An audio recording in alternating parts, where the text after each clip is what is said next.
his feet, and he had a red hair. Okay, you can see invocation. I don't want to use this personal invocations of deities and spirits to attract people to my shrine. That's one thing. Those stories were stories I told my children, and then maybe because I am training them to understand and have confidence. I don't want to use this personal, which is just a representation in our shrine, and I was to tell them the experiences that I had had with Jopata over the years. So I don't want to use these invocations and some personal details that I had with Jopata as a public thing. I think Senna is the one who is trying to put these things up or on and off about these things. But those are not the key things that I wanted people to know about the deities that I would be. But since you asked the question, uh, I will try to answer it. Um, Jopata is an entity, it's a spirit, or it's a god, or it's a deity. Call it whatever you want. And Jopata had been with me for some time now, before I gave birth to some of my children. And invoke all the spirits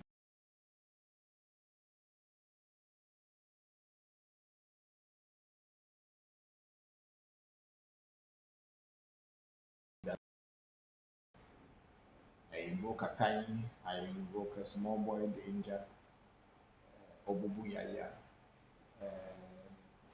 Tabwe Jopata, and many other spirits. I try to invoke them by using the method of the Kabbalah, the Hebrew Kabbalah. There's a method in Hebrew Kabbalah which is used in invoking or bringing the presence of an entity that is an invisible entity, but you can bring it closer to you. You can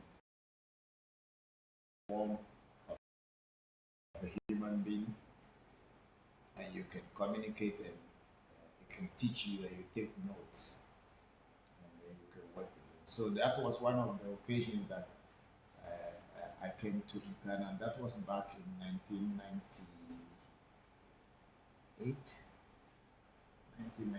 1999, when I invoked it in Ghana. But I used to invoke it when I was in Japan as well. It's not only here.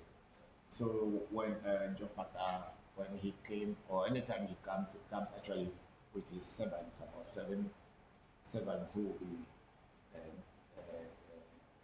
kneeling in front of him. He is looking more like an Indian. That's the skin color that came it looking more like an Indian, but the hair was is a red hair, and he was holding a staff in his hand. He was also uh, trying to tell me what I should do and guide me. So I took notes. So that was how it was. But I don't want to use these ones to attract people to my shrine. That is not the purpose of my shrine.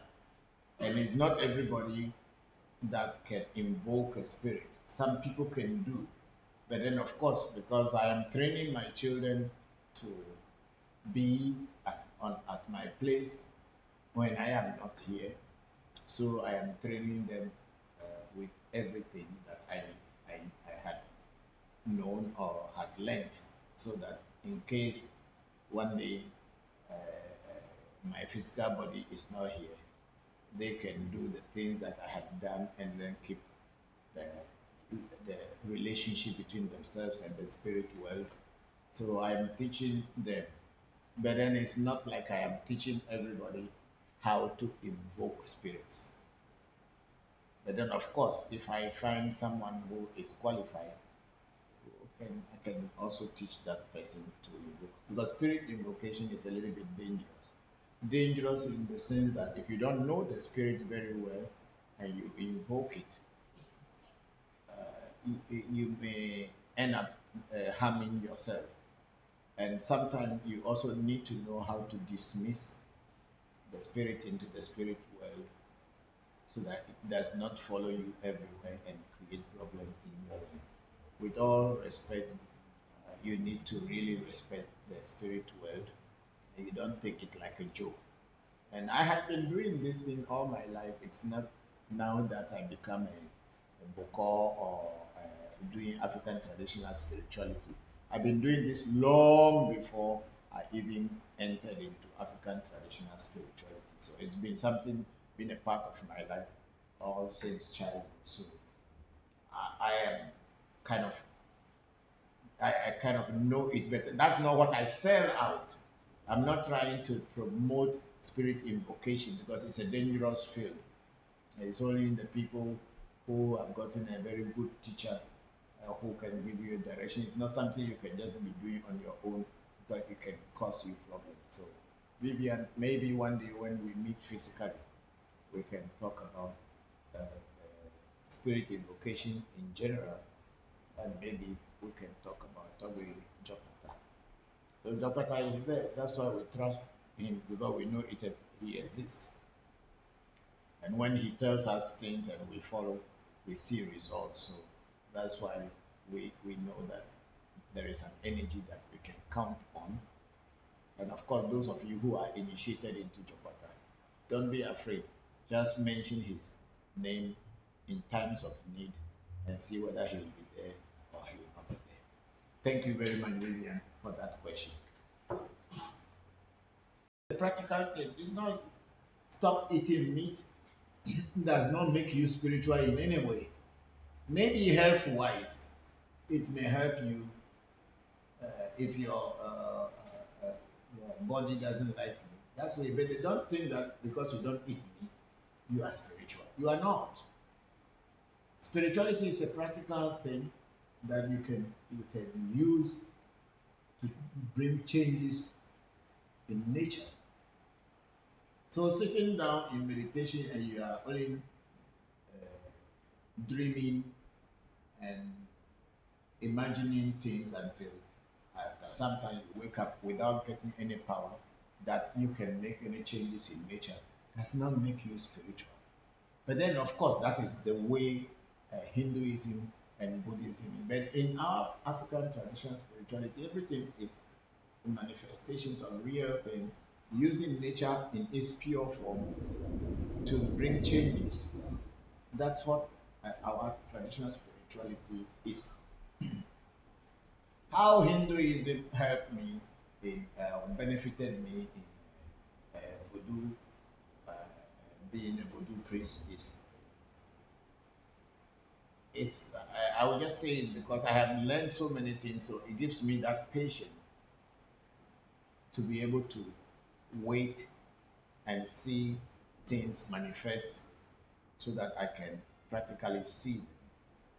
Because meditation, as far as Hinduism is, it's more of just sitting down and closing your eyes and repeating a mantra.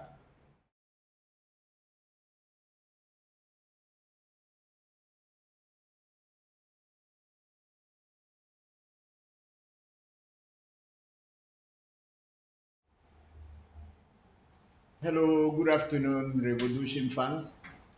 Good morning and good evening, wherever you find yourself in this very precious moment. Thank you very much, and you are very much welcome to our live streaming once again. I am Bokor Christopher Voncujovi, your host, and please prepare your questions and get ready. We are going to take a very serious ride today. Get your questions all ready, and I'll be here and try as much as possible to answer your questions. I'm going to pour a very small libation or a very brief libation, and then from there we'll start and continue. Thank you very much, everybody who has joined us this afternoon. We are very grateful for you, and it's because of you people we do this always. Thank you again.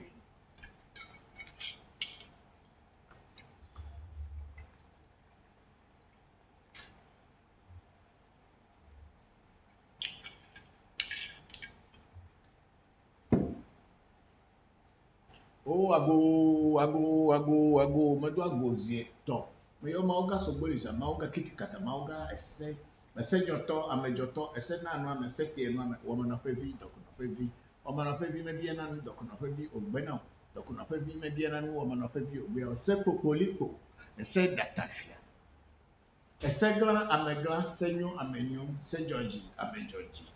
Oh, senye me yora keke be do ago, me yo she me hamfura she ko semi fura she be do ago, yo abraxas, me yo ya drepo do ago, yo ta dreto be vi me ku, wo eve, eso aton wo eve, eso ton wo eve, eso ka me yo do ago. E me yo me no zoje, anyi rizoka ka chikazi bo je andre me ya la fa banya gba mi la pe me nya gba mi juru hono me yora keke lo, wenye anyi gba ma jo flo lo fo kla gba ma do adika, wenya bi me ma tekulo, eteku, etega.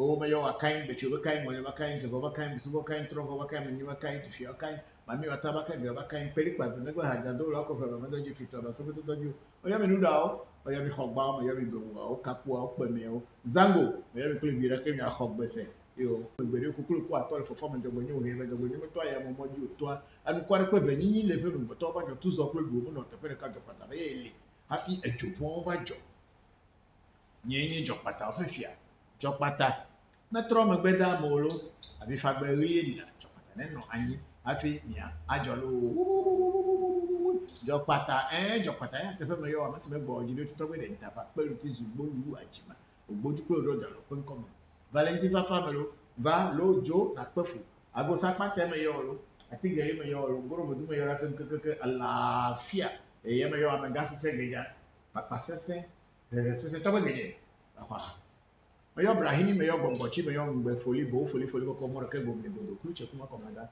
tagbo ni e ba fa akuto me nefa na mi gbogbo re me na gbogbo nu nefa na meyo to ni ko sipe ku akubie yo no ni akoso aboku te fe no meyo foni ko geje tasi nya mo si fusi jam ko so abra ko bra mama ni ko bi ngba tagbo nya ko kofi tagbo nya kubia me sa tagbo mama ni dori e fe ngbe po pe ku no tagbo nya akubia me sa meyo mi apete aboku kofi meyo mi lo akuto me nefa na mi gbogbo re me na gbogbo nu nefa na Baya fonya Celestine ya wakubia Catherine akubia fonya sense ko fonya ya Ben akubia akuto me fana ni gbogbo re mi na gbogbo ni fana ni play video sia yo ni aso no o mbo chicha chupe akubia sisi dia pe ne e ka tepe mensa kuto me fana ni gbogbo re me ya wo no tuji boko tuji tobo tuji me yo kirikiri hase ko chicha bara su bara na me yo ro akuto me fana gbogbo re na gbogbo ni fana me yo boko adafli so fa hu agbobi boko afacha ajobe akuto me fana wago medo agbozie to meyo mauga sobolisa mauga kitikata meyo horu le bakpo no horu le gbe abega to gba maze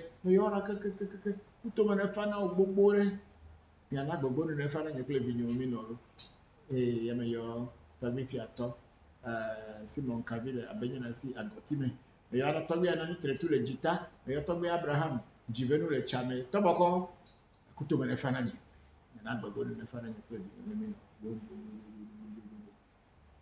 yeme yo amabe Daniel evie pamare cho agbado ile Nigeria Nimal akuto me nefa na gbogbo na gbogbo ne fa na ne o se mi no sia agbeda o me yo mi ya onye ni difa mi poto mi onye kele mi poto mi onye za mi poto mi victim mi poto me yo ne ke me yo tre vivio na hini bio geje bio kubia bio egbe bio pete ma ha na mi akuto me nefa na ni me yo nungwa teshi genvio pete mbako de kuto me nefa na mi gbogbo re me do ago me yo na asakumo no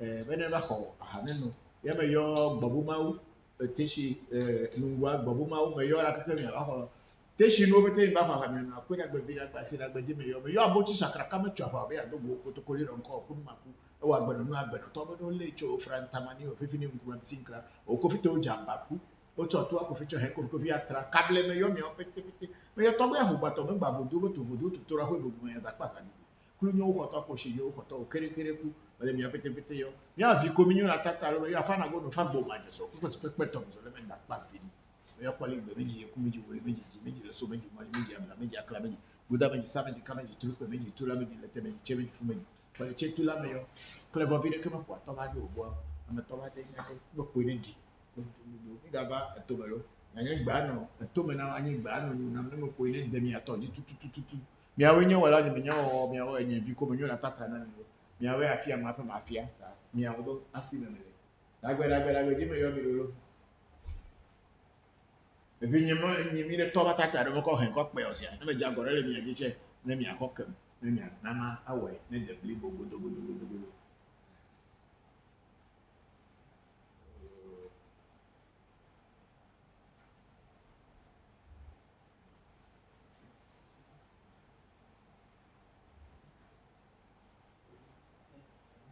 Mbe se ya gbe na do ba.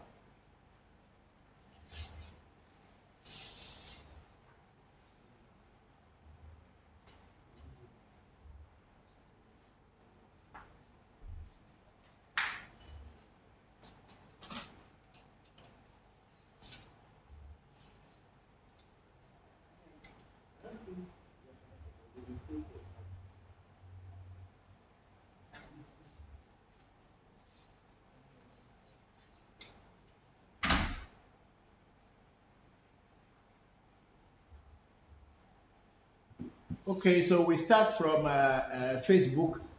We have Janet Mamisawa Apofo. Say hello and good afternoon, Papa. Hello, Mamisawa. How are you? That was about an hour ago. Thank you very much for joining. I hope everything is taking shape, and I wish you well in everything that you are doing. We are always behind you. You know that we will never forget and we will never let you down. So just keep climbing, keep climbing. Even the sky is not yet your limit. Thank you, Mamisewa.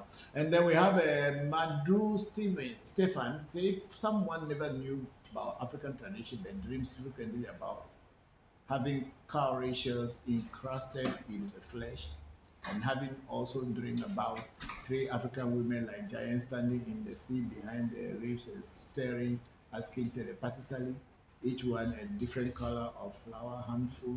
What does that mean? I'm very sorry. Let me see the name. Mr. Madu Stefan, I don't know what it means. There's no, I cannot understand. It does not mean anything to me. I don't know what it means. Thank you. And then we have Henry Hansen, Dr. Henry Hansen. Where's Olo Papa? Thank you very much. Thank you very much, Doc. How are you? It's a very long time. I listen to the program all the time, but I can't send you messages. Facebook had blocked me. That is why. How are you doing and the family? Hope all is well. My greetings to you all. Thank you very much, Doc. We are very grateful. All of us are fine.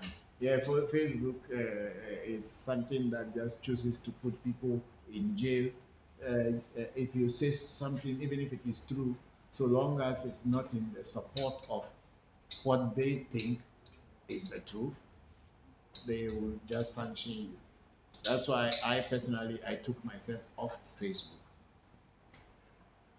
Because even this my African Magic Temple, which is I am the CEO and the founder, Facebook has restricted me from coming into my own page.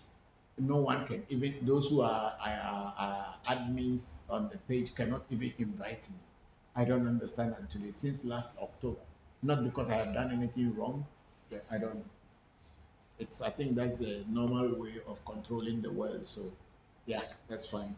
We will live with it. Yes, we have Oshe Baba. Say good afternoon, the great Papa.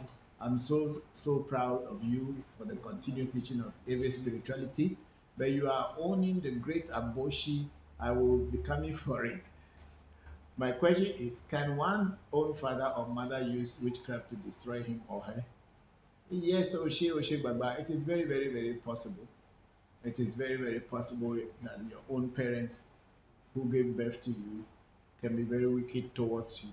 That even if they are not using witchcraft, sometimes in real life, your own parents, either your father, your mother, they can be so wicked towards you, and they will be thinking about their own happiness and can even sacrifice you just for that. So it is very true that even in the spiritual faith, a witch can sacrifice his or her own child just to get her way or his way around. That's very possible. So we should be always protecting ourselves. Don't trust anybody because you don't know who is who. Then we have Ifakemi Aisha Maskanet Amen. Blessings AMT. Much love to all. Thank you very much, Ifakemi. We are very grateful that you joined the section. We are all happy to see you again. We have King Ayebubo Awukukpojo. Doc, please, there are echo in the speaker. Please, can you check it? Please do. Dr. Awukukpojo is saying so. So please check the echo. Thank you, Doc. Akpe Kaka. It says check the echo feedback. Yes, we are checking. Okay. Well, the technical team is checking it, so we are very grateful. Akpe Kaka. And then doctor saying thank you. We are also saying thank you. We have Prosper Jugbede saying greetings, Papa. Hello, Prosper. How are you? Thank you very much for joining us. And we have Kukubo. God knows. Good day, wise. Great to be here once again. Thank you very much, Maunya. We are very grateful that you joined us. Then we have again Kukubo. God knows saying, Papa, I would like to be educated on the roles of execution in the Blafo in the traditional setup and why they drink from human skull even in public. Okay, Kukubo, God knows. You see, the role of the executioner, not only in our every setup, I think it's in every society, they have an executioner. Because so long as there are people that must die and somebody has to kill them, or they must find a way to kill them, yes, there is even in a Western society, in Arabic society, everywhere, the Asian, wherever, there is the role of the executioner. Our own is not exceptional.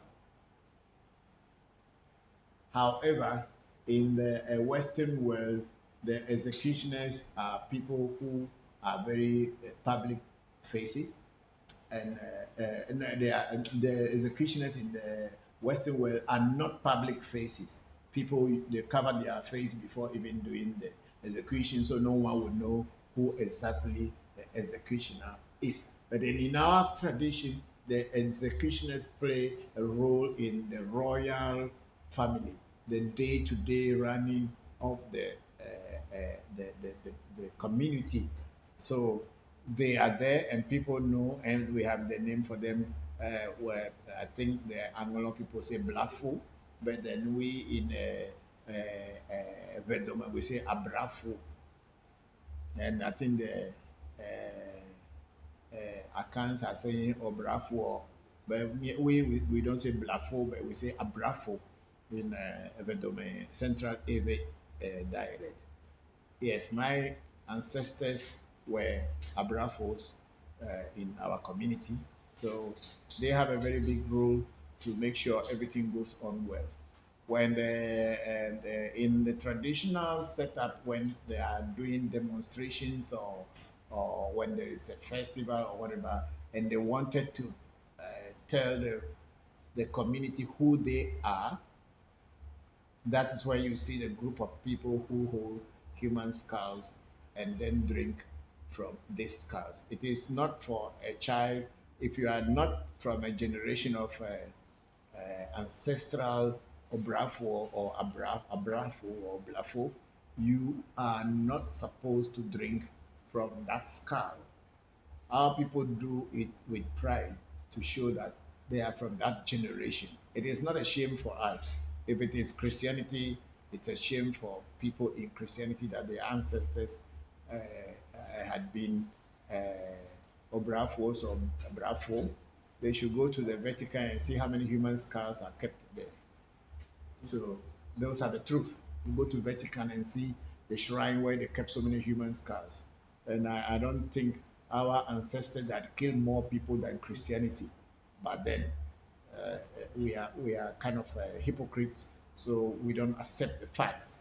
We know, but we don't want to accept it because the crusade, the Christian crusade, and all this thing, the number of people that were killed, and then the Muslim jihad, the number of people that were killed can never be compared to our ancestral Abrafo or Blafo killings. The Blafo is there as an executioner not for only executing human beings, but they are the ones who kill animals for the voodoo as well.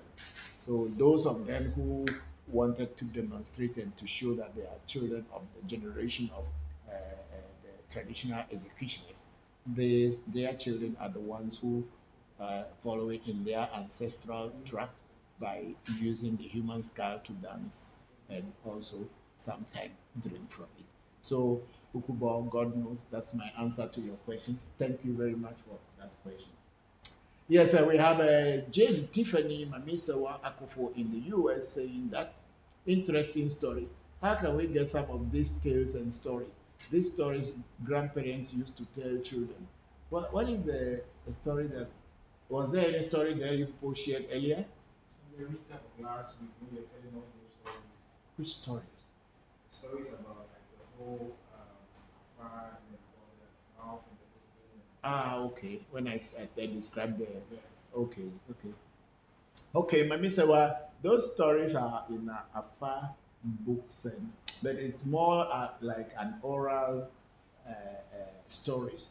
But I remember there was this Bokor a long time ago when I came back to Ghana called Bokor Aso. He had written a book called The View Mr. Glilo, which is like children come and listen to stories.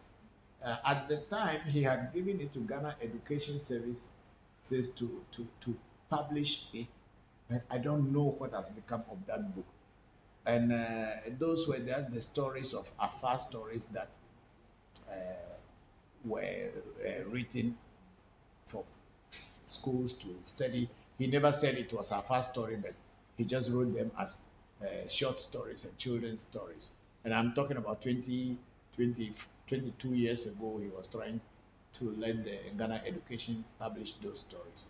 And I don't know whether his son or children are following in their father's footsteps to retrieve or copy these books because he died some years back. And I don't know. But when you are with Bokos or anytime you have the opportunity to come home, please, when we are doing reading, these stories are all in. And I'm also trying to write some AFAB book, not like a AFAB book, but I'm just recapturing the stories that we have been told and the readings for my students.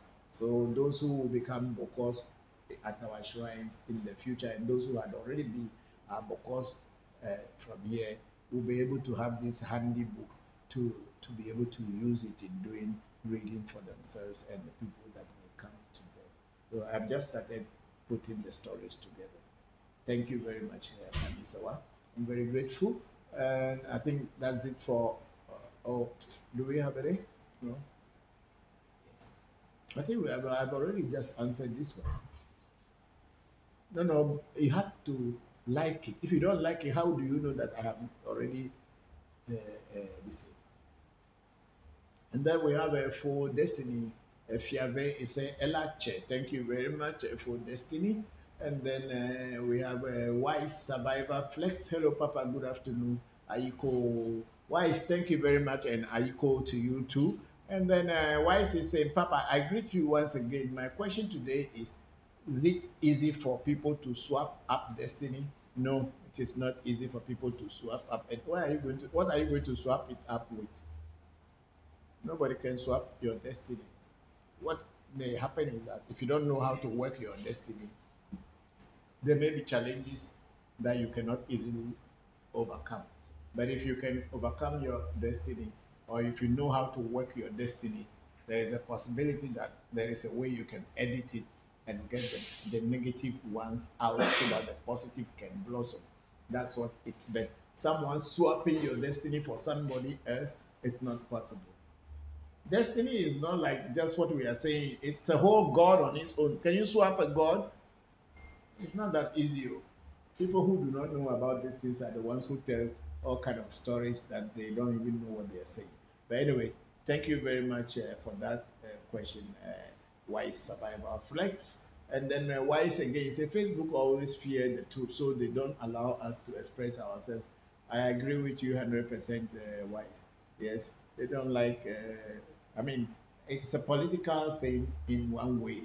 So when you are telling the truth and your people's eye will become too open, they must try as possible to control it, which is okay. I don't have a problem.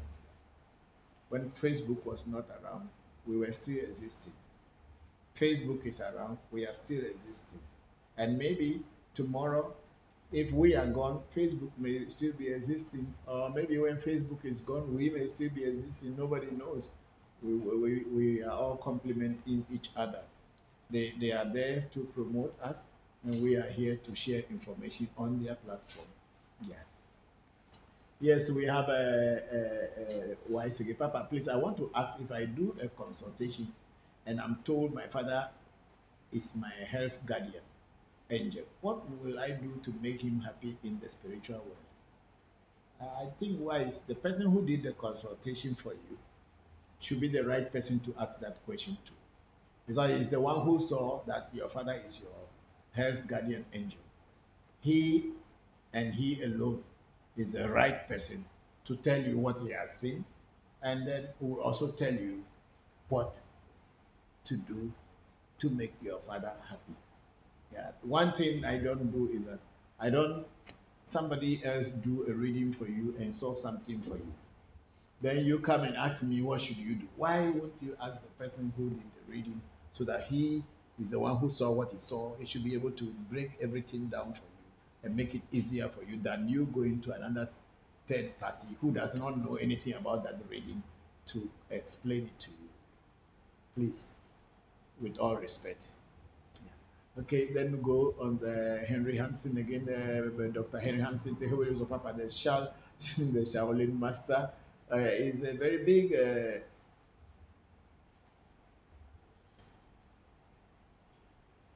I'm not seeing what is happening. Sorry, Papa. It seems Facebook did we just Facebook did what? no, the banner show. Sorry, we just fix it right away.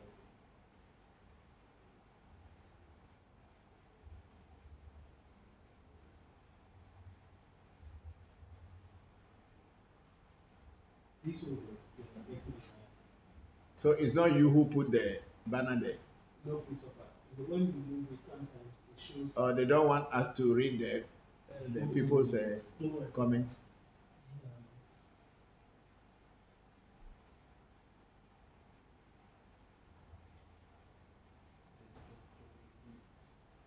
This will Yeah, okay. Say American.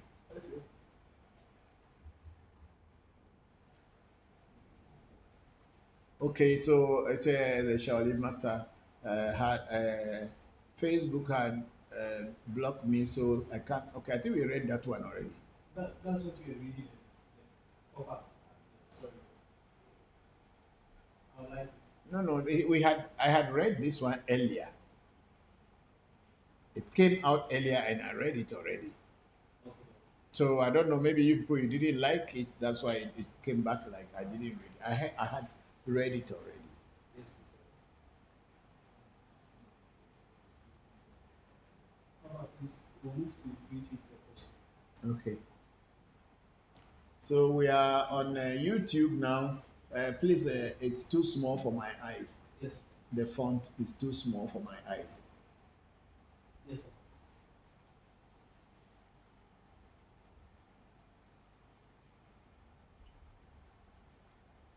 Okay, it's better. Okay, we have Togbe Jibezan Sosoka saying greetings and good day, Papa, and the AMT family. I hope you are well today, Bokor Enuledo. Oh, thank you very much, Togbe Jibezan Bokor Enuledo. Thank you too, and Enuledo, Amerikamedena Nudo. So I thank you very much. And then we have a SBMG Bokor Christopher AMT family. Peace and blessings. Thank you very much, SB. We are very grateful and thank you for wishing us blessings. We are very thankful for everything. And then we have Tobe Jigbezan Sesoka saying the Amasio is Cedar Akuta or wirewood or wireweed. That is the Siosio, the no, the botanical name of COCO, what is Afidemi, Hagbe, and Dame Dame. Those are the names in Eve, Afidemi, Hagbe, Dame Dame. And then I think the Gan name is the COCO. And Tobe Jibezazan is sharing the botanical name with us, saying it is called Cedar Akuta. I think we have to write it down so that tomorrow when we are talking about COCO, we will tell the person go look inside Cedar Akuta. Uh, are you going to agree with me? Yes. Uh-huh. Then it makes it easier. We will not be struggling because if you know the botanical name, you can easily get the herb anywhere in the world. Once you mention the botanical name, now people can send you when you ask the botanical shops to sell which are selling herbs. They can send it to you because they know exactly what you want. So you may be in a zone where the leaf or the herb doesn't grow, but that doesn't mean you cannot use it. If you can get it from anywhere else, you can just put it together. You can. So we have Soshike. I don't know who that is. So why the thing is like this? I know I'm not even talking about the message retracted because when they bring the other side, some other things show. And then they will come another side, nothing shows. You are using different laptop and they are giving us the same thing in different forms. Yo, we here.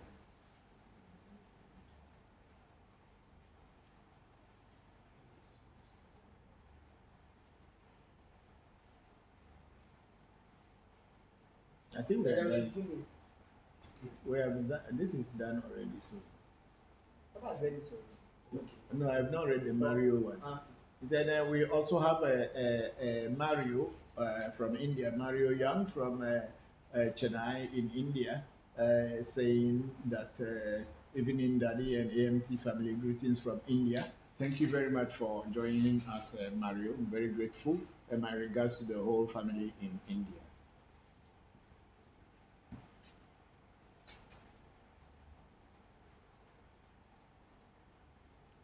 Okay, any this thing on Zoom? Anybody on Zoom so far? Have we gotten anybody? Oh, you have not put the this thing out there. We put it way back. This let's check.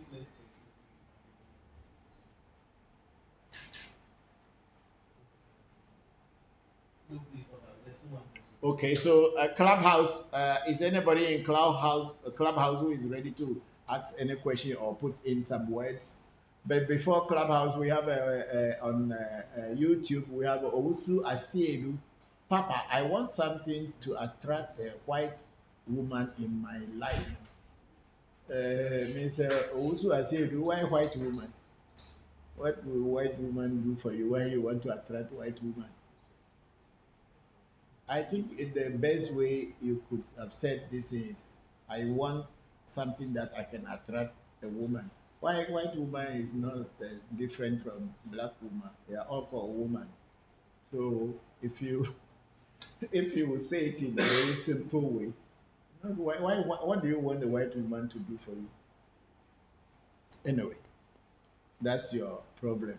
So if you want to know how to attract women, please come and do a reading and then it will tell you what things to do to be able to attract the other party or the opposite sex if that's what you want. Thank you very much. And then we have a slithery serpent. Greetings from Baltimore, Maryland, USA. Papa, thank you very much, slithery serpent. We are very grateful that you joined us. Okay, let's go to Clubhouse now. Anybody there? Senna, anything to say?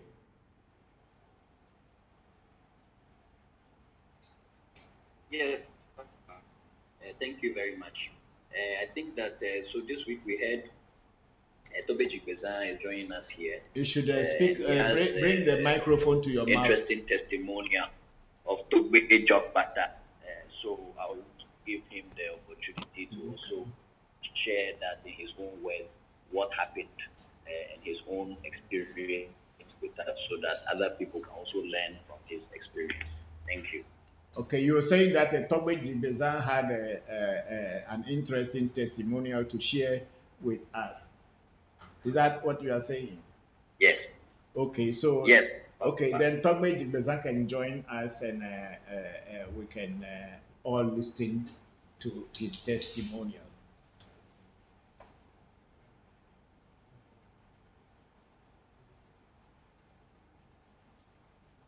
Togbe Jigbeza, please, are you with us?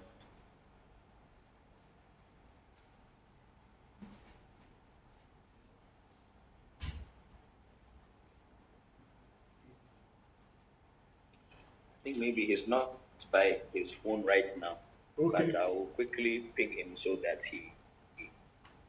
Anybody else on Clubhouse wanted to say anything, and then we can be talking about it until he comes in. If there's anything to say.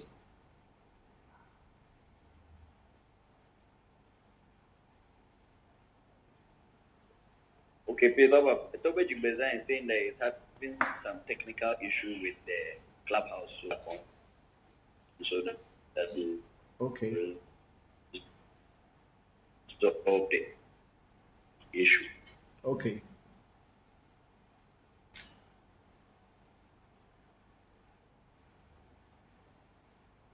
We go back to Facebook and let's see if we have something there.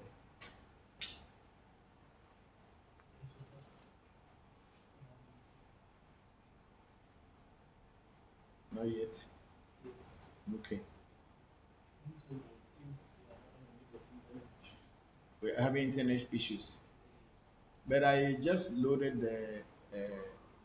I loaded Is the speed from our provider? the speed from our provider is making it slow. Yeah. Okay. I hope one day we'll be able to solve this problem. The other people in the country also used to have this problem from time to time. We are we are using the net. Now we are doing Zoom in addition, so it has a different. No, but that other people don't use all these three things in their offices.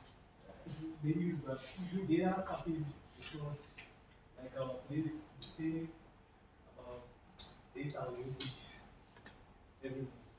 Yeah, but that is a business. If that one is big, 30 people can do Zoom for it. It is fine. Everybody So can as you pay, as you get. Okay.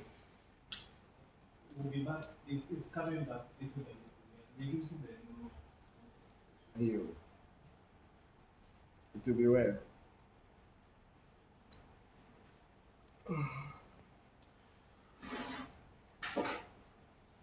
Please, Clubhouse, please, we are experiencing some small challenges with our network supply, the suppliers of our internet. So speed is very slow. So if you are sending any information, it will take Wodoe.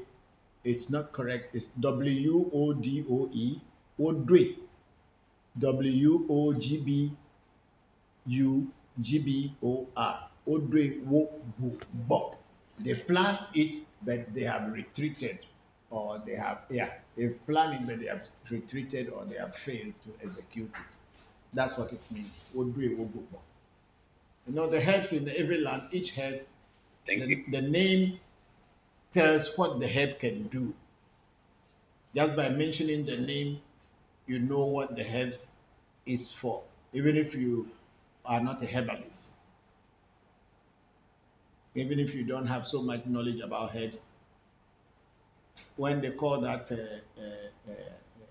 name, some of the names, when they mention it, you can know what the herb's power is.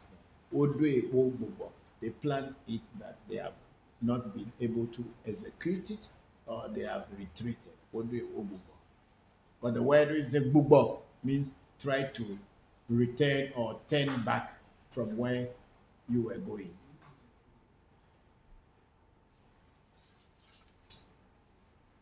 Thank you, Papa. You're welcome. Thank you too.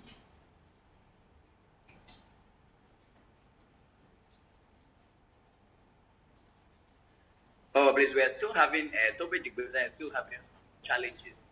He is not able to join the stage over here. What I would suggest is, I think that if he can join on Zoom, if he has the Zoom link, The then Zoom link he is can there. directly also see The you and also Zoom speak link to you. is there. He can join the Zoom link, and he can speak on that. Or if not, he has to pre-record on WhatsApp and send it to you. Then you can now bring it into Clubhouse so that we can listen to what. Yeah. Eh? We are back now. Everything is Okay, working. please. If Lamin, if you can hear me, Lamin, if you can Lamin is send sharing the it Zoom to link Senna. to me so I can send it to the better. He said Lamin is sharing it to the Zoom. The link to Senna. So they are Lamin is sending the link to you.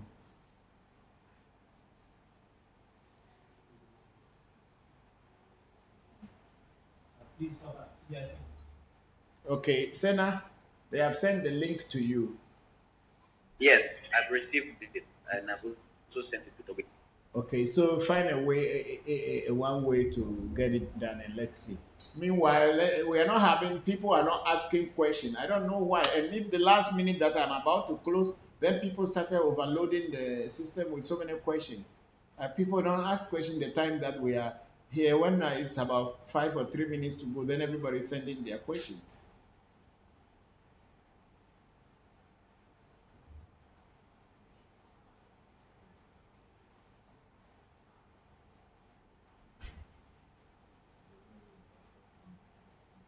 God, I don't pick any topic to discuss until you people bring questions. Then I can explain. That's how I want the system to be. So that's why I don't go reading books and like a pastor or say to read some text and get ready to use that as a preaching. This no, we want it to be as free as possible, so that anybody, whatever is bothering you, you should be able to ask questions on it, and then we all juggle it and share the understanding of it.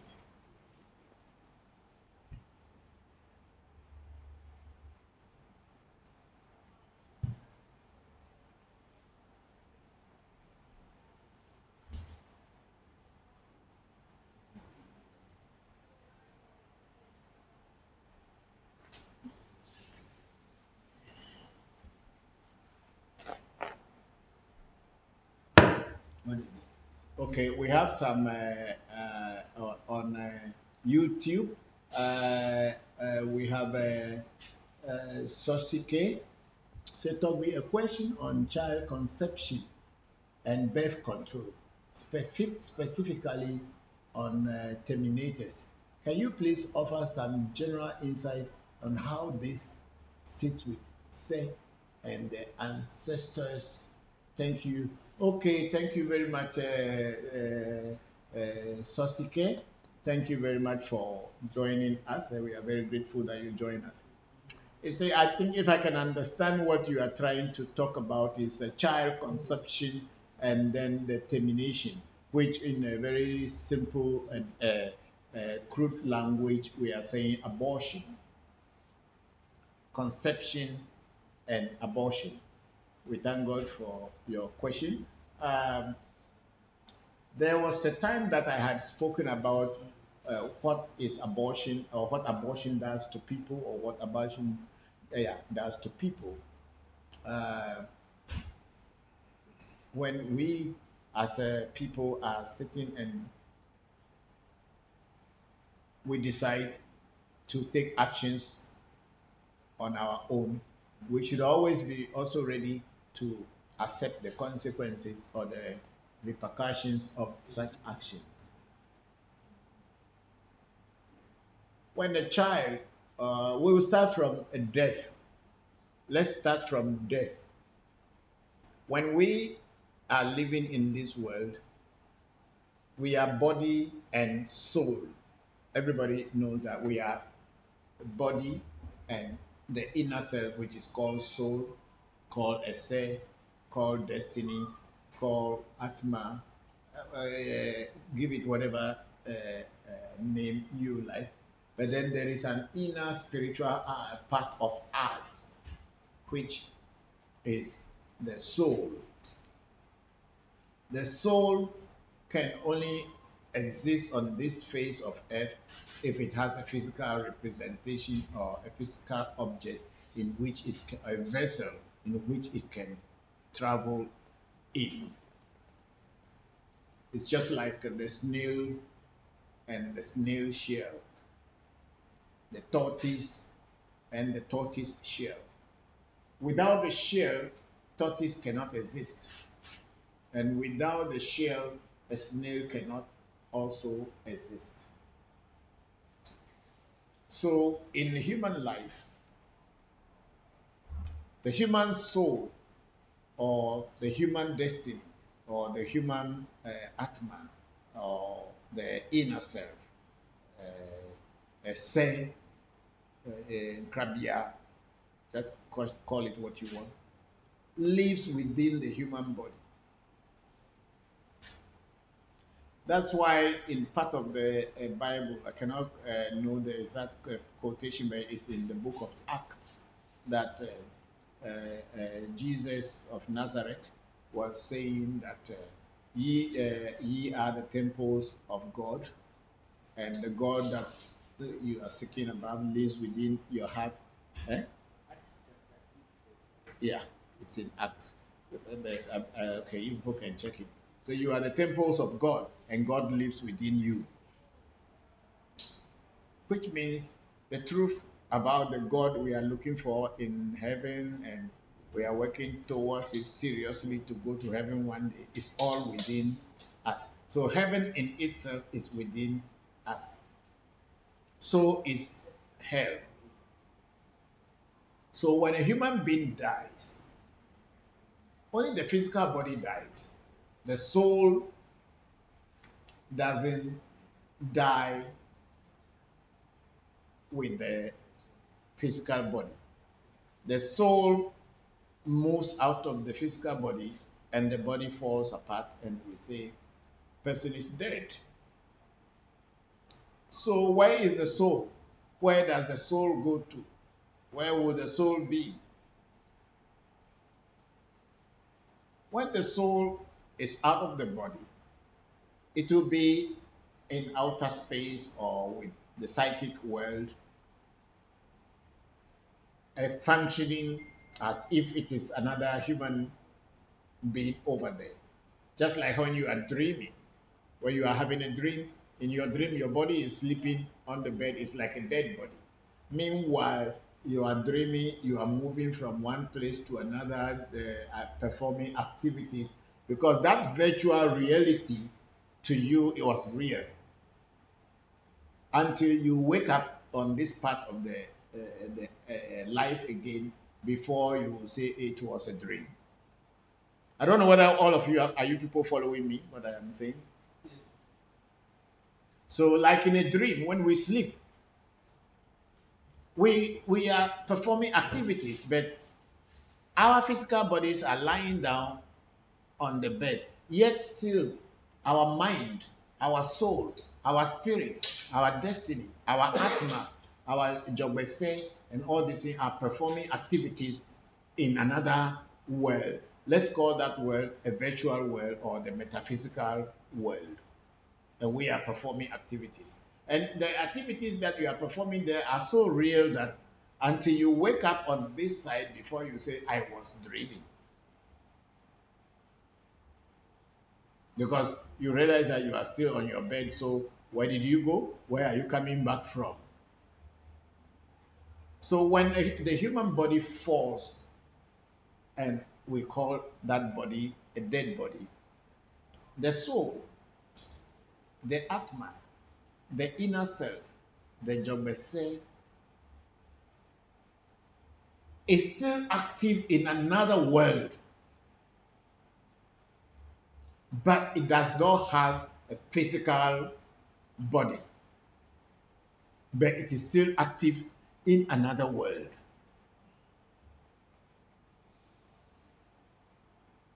So a time will come that particular soul will also leave that world and want to come back into this physical world. And before it can come into this physical world, it needs a physical body to be able to express itself.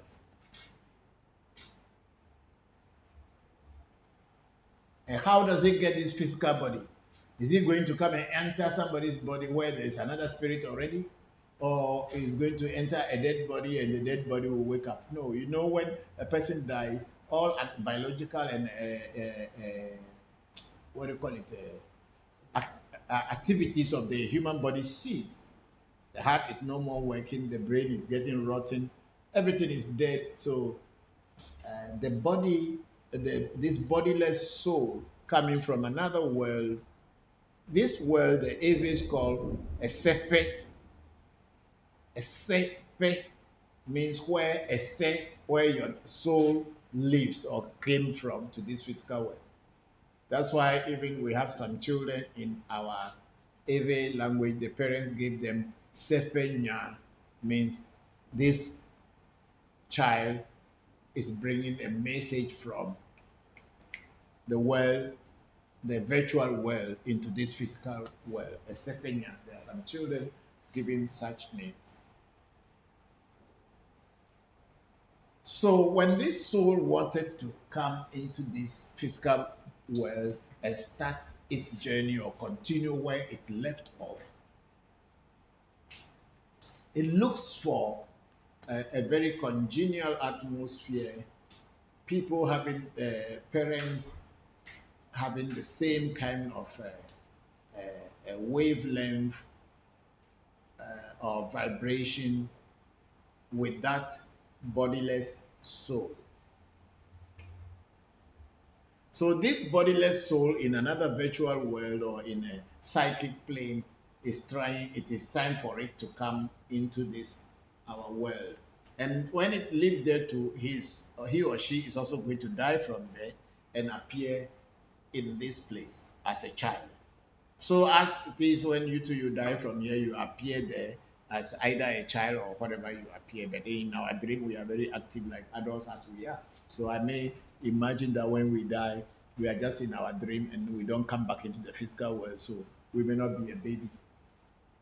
But when the child is coming, that bodiless soul is coming into this physical plane, it needs a body that can carry it. And that body must have all vibrations in place, actions that were taken in the past, reactions that will be paid for in this present, and everything needs to be well equalized, that that soul can come in here and then express itself and continue to on its journey to perfection.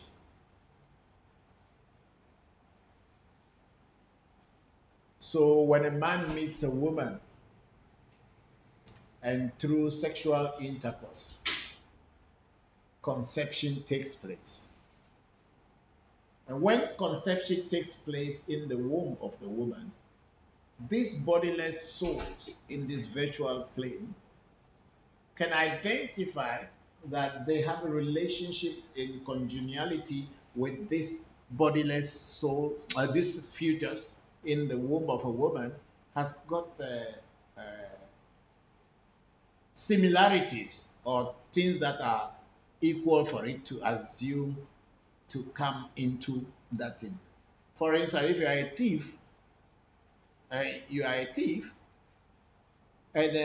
you happen to meet a lady who probably also is doing something bad and not very straightforward. And if the bodiless soul was also in such kind of situations at the time of death, or has caused some kind of equality with what behaviors that this is, then that fetus in the womb of this new mother to be will attract that soul, and that soul will now come into the fetus and start to assume and take place so that it can be given a body to express itself. The moment the soul, the child is born, nobody can actually see the bodiless soul anymore. We see a baby. But we know within that baby there is a soul, but that one we cannot tell whose soul or whose not. We don't know, but we know the baby is alive. That's why the moment the baby cries and is alive, then everybody is happy because the soul is in it. It's not dead. It's now a living thing again. And even in the womb, all the activities that are taking place are just confirming their relationship. So when a soul wanted to be born into this world, whether it's a thief or someone who will become president tomorrow, somebody who will discover Facebook like Mark Zuckerberg and iPad man Steve Jobs, whatever, they were all conceived by a woman and they were born. And sometimes even people who were some people were born, they were not even like ordinary human beings. They might have reached a very high level of their spirituality before passing on. So these people come with great ideas into the world to change the course of life, to bring new things, to bring development and progress to humanity.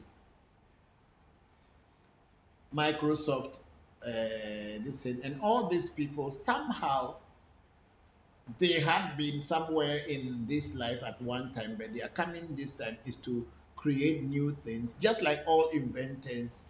You talk about Mozart, talk about Paganini, all these people came with high souls back into the physical world to do some work, and then after that they leave again. And if you notice very, very well, some of these souls, when they come into the physical world, they don't live long before they pass on. They will just create things and the world will begin to feel comfortable, and before you know, they say they get sick or something happening. Bob Marley was 30 something and he died, but his music is still playing. He has given a lot of hope to black people ideologically. He has really raised our flag, and it's even children yet unborn will come and listen to his songs and they will learn from it when they begin to understand what he meant. So when a soul is coming into this world and somewhere along the way that bodiless soul is happy that he has got a body and is about to be born so it can continue on its journey towards perfection, and you terminate that soul's coming into this world, you have denied it an opportunity to continue on the journey to godhood. And nature usually doesn't forgive you for that. You may know it, you may not know it. Nature will not forgive, because it is a desire of bodiless souls to be born so that they can continue their journey to perfection. And here is an opportunity for it to be born. He has chosen the parents that are the man and woman who can have the same vibration with its karma or samskara. And then he was happy to be there, and all of a sudden the parents decided that no, we don't want you here, and they cut it off. So that soul now will go back and wait for an opportunity again. But it's going back with a very heavy heart because it cannot understand why it wasn't given an opportunity. Sometimes it may be also the, the karma of that particular bodiless soul, because maybe in its lifetime too, he or she might have done such things, and that's why it is being done to them. That one I cannot tell, but it's highly possible, because whatever you do, there is always a reaction, and it comes to you and to you alone. So when the soul is terminated this way, the soul feels bad, and the soul will complain to the spirit world that see what has been done to me, and it will take a revenge in a way that every time something good wants to come to you, that soul, mind you, it is not a human being. it's a being, but it has no body, and it is not limited by space, time, or person. It can be anywhere at any time if it chooses to be. So when opportunities are coming for you, this bodiless soul may even organize other energies to go and disturb you. And this may be happening in your life, but since you have no thought of relating the abortion to your bad luck, you would think that it is just God not being, God not liking you, and you alone you are suffering. But because of certain actions that you have taken, and some bodiless souls are angry, they may block you from progressing, getting opportunities, and even getting happiness. You may even have all the money you need in this world, but you may not be happy. I'm speaking about this thing because I have a very personal situations like this where things had happened, people come to me, and then they have problems. And then when we did a reading, it pointed out that they might have committed an abortion at the time, or even helped someone to commit an abortion. And that's why these bodiless souls, or the dead spirits of these dead children or fetuses, are now blocking their chances. And there is a ritual that the Ewe culture, or in our Ewe spiritual culture, there are certain rituals that are supposed to be done to appease these unborn children who are very bitter against their parents. And when such rituals are done, the children, these unborn children or abortion children or fetuses become satisfied, and they now leave their parents to be, or their intended parents that rejected them, to continue moving. So, Togbi Sosike, that's my take on the abortion, and also things that the consequences that come. So, it is advisable, we say that it is advisable that we don't encourage abortion. And I think there are so many pro-life groups in America, but sometimes there are certain situations no one can avoid, and that one too, I think the government of the USA and many other people have taken a stand on how to deal with that. However, on the spiritual level, whether the government accepted or the government did not accept, and if it was your intention and you did it intentionally, whether you told a lie and physical world accepted your lies as truth, and you follow truth, nature knows the truth, and nature will always take revenge. So it is advisable to avoid it. And those who had done this in the past, most of us, when we were growing, we didn't know anything about spirituality. We might have gone into all these things, and when we are growing, before we begin to understand this. So this kind of times, when you have an opportunity, you do a reading to find out whether what you should be done for you to free you from such things. And for sure, when you do a reading, it will appear, and then we will be able to help you to overcome that challenge in your life. Thank you very much, Toby Sosike. I'm very grateful. And anybody have any question, follow-up question on this very topic that Toby Sosike had already asked about? If you have any question on that, please let me know. Let me continue.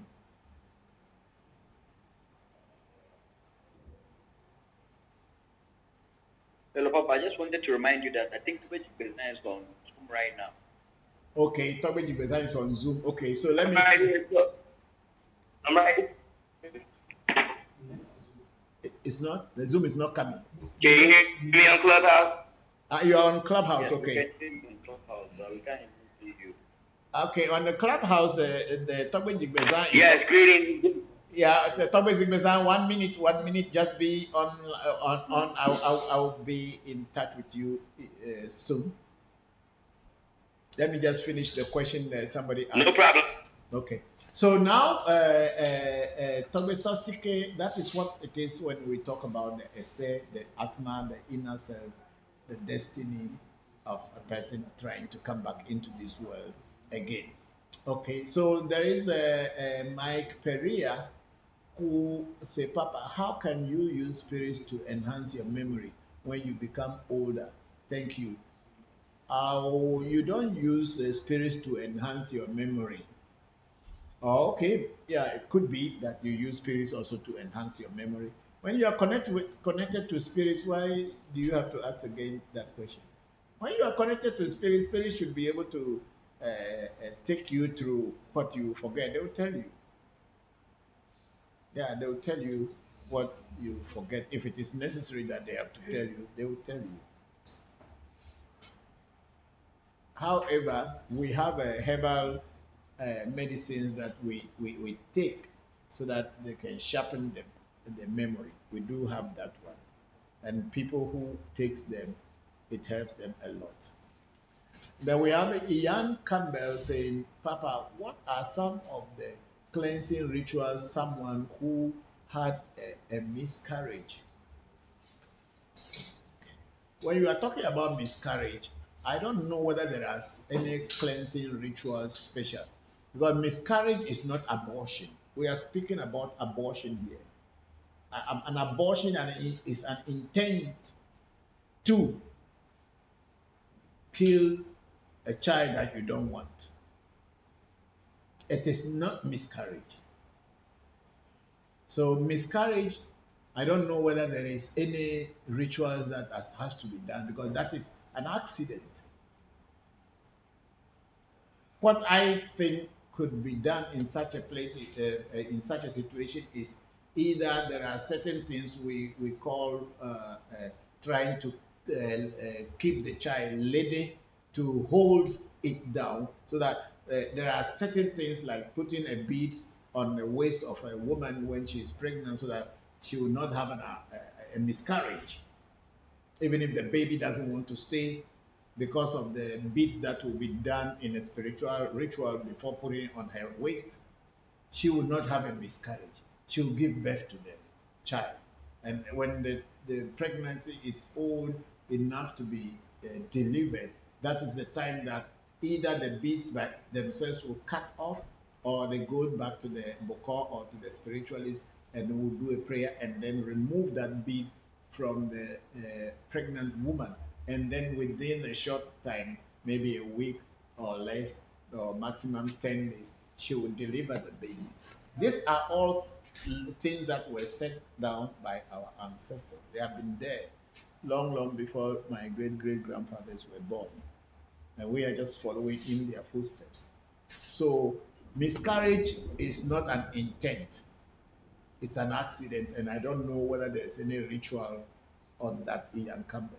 But if it is abortion, then you can ask about abortion rituals. But it's not what I'm going to share on the platform. It is a personal thing that I will do for people. I'm not going to share how you have to perform an abortion ritual because there's a lot of people here on the platform are only coming to steal information and then use it as if it was their own or it were their own information. So when you want to, if you have done an abortion and you want to find what rituals you can do to cleanse yourself, contact our line and we will give you guidelines or guidance. Thank you very much. And then Ian Campbell say, what are some of the spiritual challenges that can prevent someone from have sex? So what are some of the spiritual challenges that can prevent someone from having sex? I think that's what you are coming to say. There are so many things that can prevent a person from having sex. One, if your penis is not strong enough, either naturally you need to get things that can strengthen you, or you made some mistake and somebody cursed you. All these things can bring a situation where you may not be able to have sex successfully. But when you identify the problem, it is always good to do a reading. You see, a lot of time people don't understand when we are telling them they should do a reading. And of course, people are not ready to do a reading because they are not ready to spend money to find out what is going wrong about them. They expect you to just to tell them so that they know, but they are not ready to pay for your work or your wisdom. So when you tell people to do a reading, they think that, oh, they don't want the reading. They just want you to tell them. And I won't tell you. Yes, I will not tell you. That is for fact. Because everything that I'm sharing with you here, I spent money and time and sometimes my life on the line to learn it. And the ones that I cannot share, I will not share. The ones that I can share is what I am sharing with you. So if you are having problem with not having a good sex in your life, you must find out first what is the cause, and that finding out is what is the reading about. If it is due to sickness, you will know. You don't need to do any spiritual consultation. Your doctor can tell you. But if after all that and you couldn't find any answer to it, and you believe strongly that it might be a spiritual curse, then you need to do a spiritual consultation. And when you do a spiritual consultation, the spirits will be able to tell you what is wrong with you, and then they will also be able to guide you how you can overcome that challenge. Ian Campbell, thank you very much for that question. And then we have a Toby Sassi follow-up question, please. How does this also apply to any intervention in a person's life, like by others? What punishment awaits those who take life? Are there ever good grounds legally?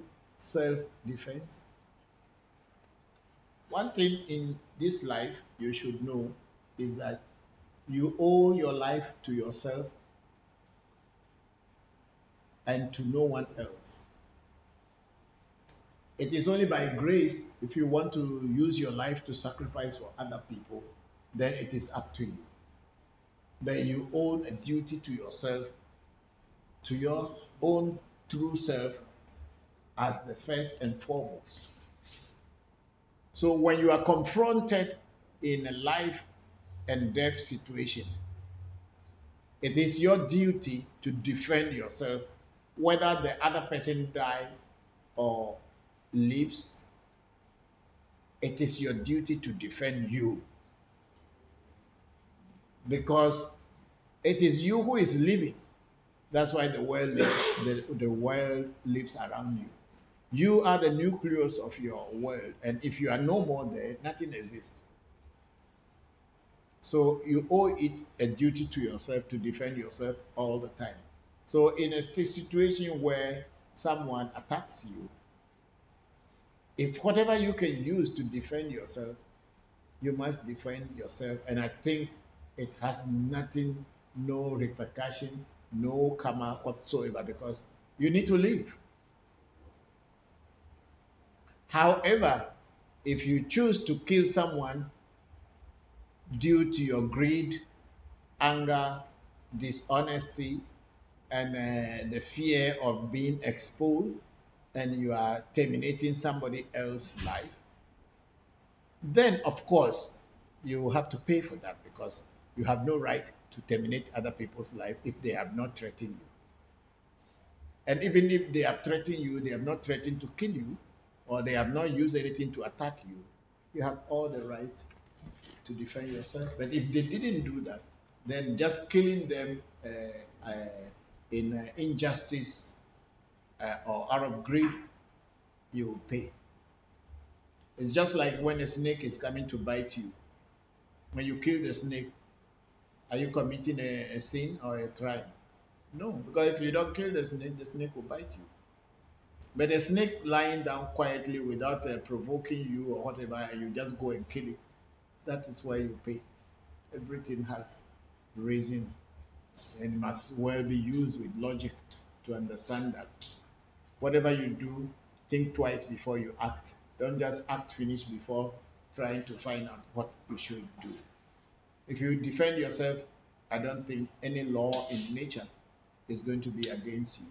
But if you do things uh, with no justice, then the nature will surely ask you to pay. Thank you very much, Toby Sosike. We are very grateful. Yeah.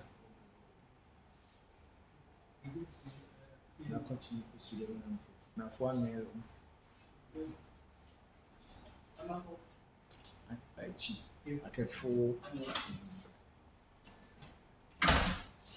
Okay, we have a wise survivor flex.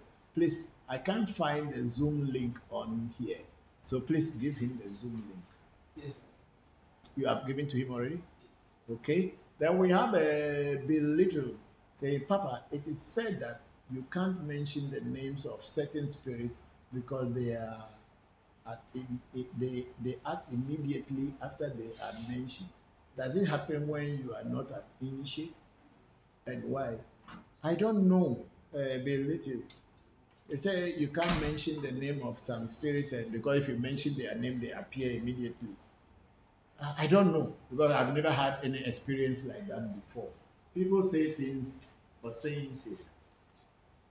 You don't know a spirit and you call it and it will appear to do what with you.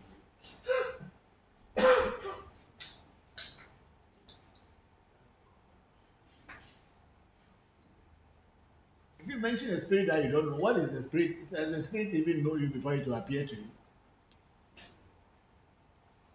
There are so many things. I was going to share this topic, the Zangbeto story today that has been going on, and a lot of people go to Benin and in Ghana, Accra, Togo, it says Zangbeto, Zangbeto, Zangbeto, and especially people, our brothers in the diaspora, believe very strongly in this Egungun and Zangbeto spirits. And I had always been saying these things are illusions, but people thought that maybe because I don't have those powers. It is not a power, it's a trick, it's an illusion. There is one Zangbetos that I had posted long time ago where I was about to cross a gutter and fell. And then the human being inside showed. But somehow, I think that went away. And I think this weekend or last week, there was another one that fell during a festival and they saw it, and then the people around you wanted to cover it by mistakenly they covered the second person too. So all of you who have been thinking that this Zangbeto is a power and people is a voodoo. Voodoo cannot walk. Voodoo cannot talk. Voodoo only walk when people carry it. In the spirit, it can move and do anything, but physical voodoo, sitting in front of you and then get up and start to walk like one guy who sold our something, pine, and go and bring something and come back. It doesn't happen.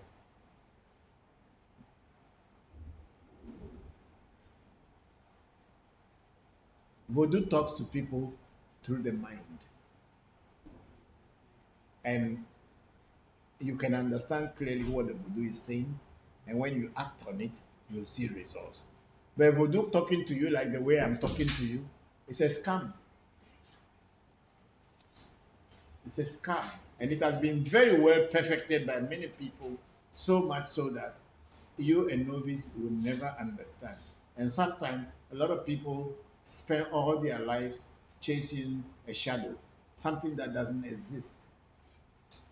But then when you tell them the truth, they look at you rather as the wrong person. But anyway, it's life. Try your own, do your own research, and find out the truth about voodoo. Then you will know whether what is myth and what is reality. Thank you. And then we have something Goti. Good evening, Father. Kwame watching live from Germany. Hello, Kwame. How are you? Thank you very much for joining us. Say, Father, please. I don't remember any more of my dreams, and my question is, they, this is there anything in touch? Please, thank you.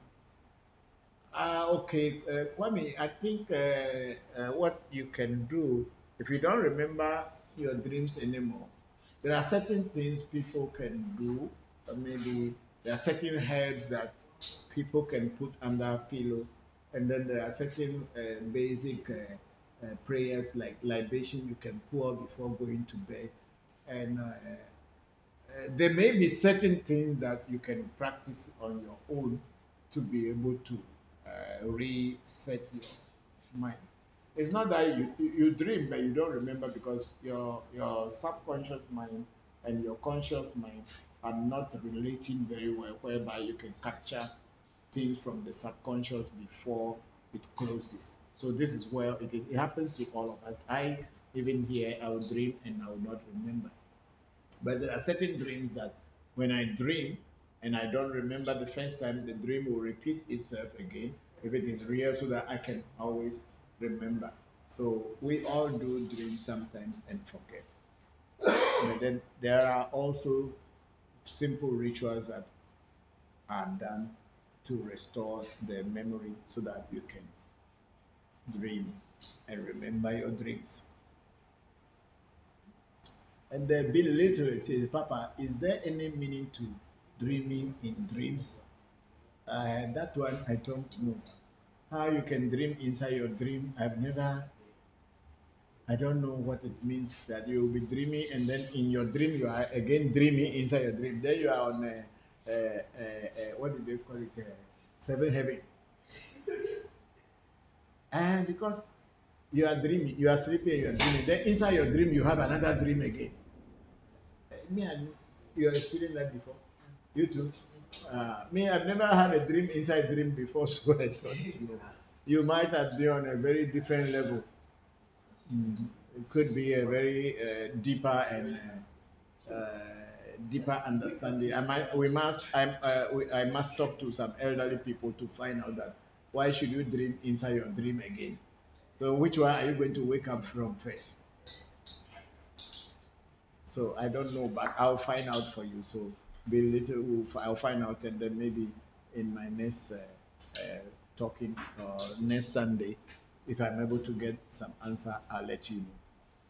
Or if you like, you can contact me on WhatsApp and keep me informed so that I can try as much as possible to get some information on it for you.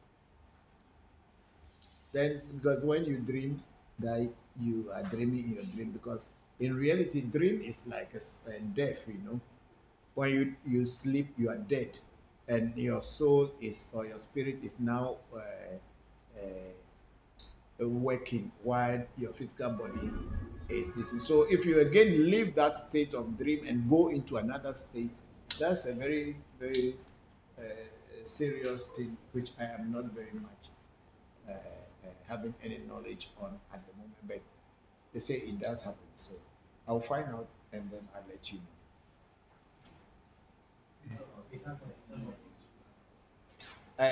Togo Sissoko? No, Togo Sissoko on Clubhouse is waiting. But is he the same person on Zoom? Let's see. The person is using a different name, fire tablet. If it will kindly unmute himself and introduce.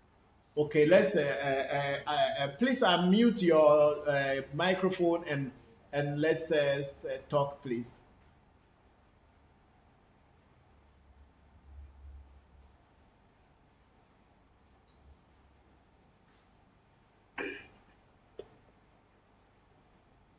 Greetings, Papa. Hello, greetings. Talk with Sosoka. Can you all hear me well? You should mute the club. Okay, then you should mute one of them. I think you can mute the Zoom. because we can hear you clearly on Clubhouse here. Okay. Okay. Mute the Zoom. I can, if I mute it. He's talking 2 times, so he should leave I the know house. I'm talking to, was it not from Tope Chibezan that I was coming, or it's from AMP side? Yes, I think so. You can hear me clear? Yes, we can hear you, Tope Chibezan. Okay, that's good. All right. Yes, I had a very interesting week. I had gotten it done through African Magic Temple probably about a week before the incident, and it came out that I needed to make offering to York Potter. So I made offering to him, and then on this past Wednesday, I just gotten off work. I was riding down to take care of some business, and I was on my bike, and I was in the bike lane. And I was at the bike lane. I was at the stoplight waiting for the light to turn. And then all of a sudden, it felt like somebody tapped me on my shoulder. And in my mind, I'm like, what's going on? I know nobody walked up on me while I'm on my bike in the middle of the street. And as I turn my head, I see this big, huge white truck turning the corner where I'm at. The driver in the truck doesn't see me. And the mirror of the truck is on my shoulder. And he just kept going, and it just rolled off my shoulder. Should have knocked me off my bike. When I realized what was going on, I threw my hands, and I was like, hey. I saw me, it already turned, and then he kept going. And at that moment, I just said, oh, thank you, your product. Went on to take care of my business, went home, sprayed my bangles up, sprayed all my shrines up to say thank you. But I had just prayed to York Prada that morning. I'd done libations. I do my libations to York Prada and most of my shrines in the morning. So I greeted him that morning, continue to protect me, continue to help me get through these challenges. And then also outside of that, I brought two issues to him about my business, and immediately within 24 hours of me bringing it to him and praying and pouring libation to him, it was taken care of. One person that placed the order, they didn't follow through in picking up the order. It caused me to spend money I didn't need. I tried to get in touch with them for 3-4 days, didn't hear anything. I went to Jordan about it. The next day, they came and got in contact with me and got their order. I made the money that I spent plus and some. Then I ordered something from someone, never received the item, didn't know how to get in touch with them anymore. Jerk Potter guided me through how to get them to respond, someone to respond to me. I did what he asked me to do. They responded. Next thing you know, yesterday I got my item in the mail that I had ordered, and everything was left within 24 hours. So this week has been a very interesting, having a better understanding of Jerk Potter and how he works. I'm very thankful because I should have been knocked off my bike for one. Didn't get knocked off my bike. Two, I have no pain, no mark, no anything, no damage to my shoulder or anything. So all praise to your product. And African Magic Temple, whom I received. Thank you very much, Mr. Soka, for that very interesting testimonial. We are very grateful, and we are always behind you. We are praying to Jopata from time to time to cover all of you, wherever you may be. We are very grateful that it took you out of that situation and it started working with you the way you would want him as a spirit to work with you. Thank you very much for sharing this with us. We are very grateful. Thank you, Papa. I'm very grateful for your guidance and your support. And it's been a beautiful experience. I've been working with y'all and learning from y'all. But ever since I have received my Bengal York Pata, there has definitely been a calmness I've been described in my life where, we all deal with challenges, but I don't deal with as many challenges as I did. He has helped me with personally grow and work through things that I needed to look at to change challenges that I brought to myself. So that's one of the greatest things that has happened with him. And then, as I said, I even gave him some cola tonight. And then it was interesting the next day when I woke up, I gave him cola, iced tea, and I gave him a drink because I just wanted, strengthen him up for him to help me with everything I had asked him to do. And then the next morning I woke up, all the cola that I had shooting off to him was red. All of the Itakwe was black. And it was just like, I'm like, oh, Sharpada, he's manifest let me know he accepted everything because his color showed up in the offering. Everything changed to a dark red and a dark black, and it was sitting in a white bowl. Wow, wow, wow. So thank you all for your guidance, your teaching, and your help. Thank you, thank you, thank you. We are all grateful and we are happy for you.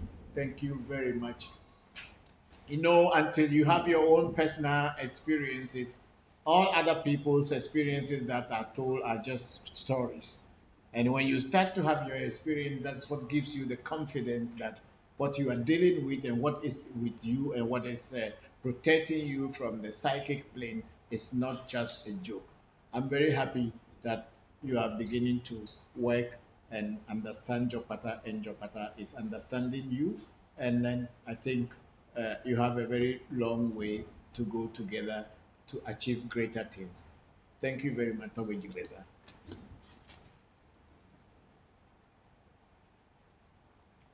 Thank you, Papa. Thank you, Senator. Thank you, everyone.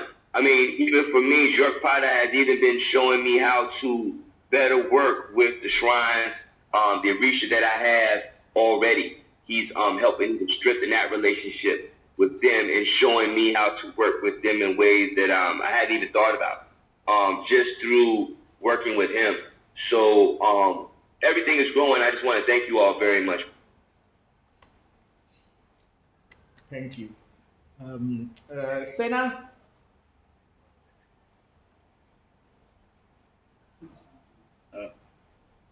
Yes, please, question. Thank you very much. So much, Yeah, somebody said they have a question. So you let. A question on platform. Then, there's a question also on the Clubhouse platform. If you just check it. The question. Yeah, on the message part, the general. Okay. Somebody says, greetings to you, Papa, and everyone on the platform. Can I ask why it is not encouraged for people with spirits to have oral sex? Okay, say the person wanted to know why it is not good to have an oral sex. Yes. I think you people, you are not very loud. Or I don't know whether it's from us. So bring your mouthpiece closer to your mouth so that when you speak. Yes, oral sex. Why is it not good to have oral sex if you are dealing with spirits? Honestly, I don't know.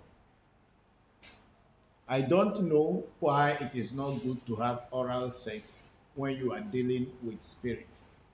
But I think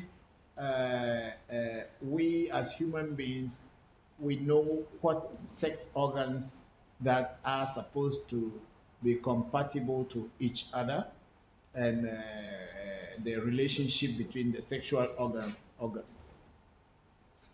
So if you are doing what is not supposed to be done with what, because what is the mouth actually supposed to be doing? It's supposed to eat food, supposed to talk. And honestly, we are using the mouth to pray to spirits.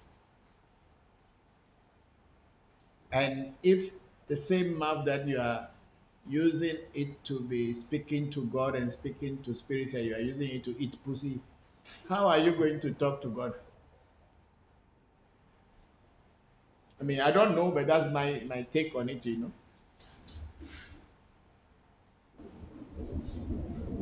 How do you talk to God?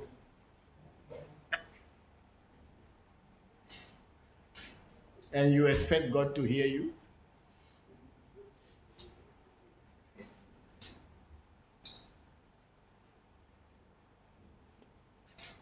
So I don't know, but that's my take on it. When they told me that when you are in this, there are certain kind of sex you are not supposed to have, I just took it and accepted and I followed.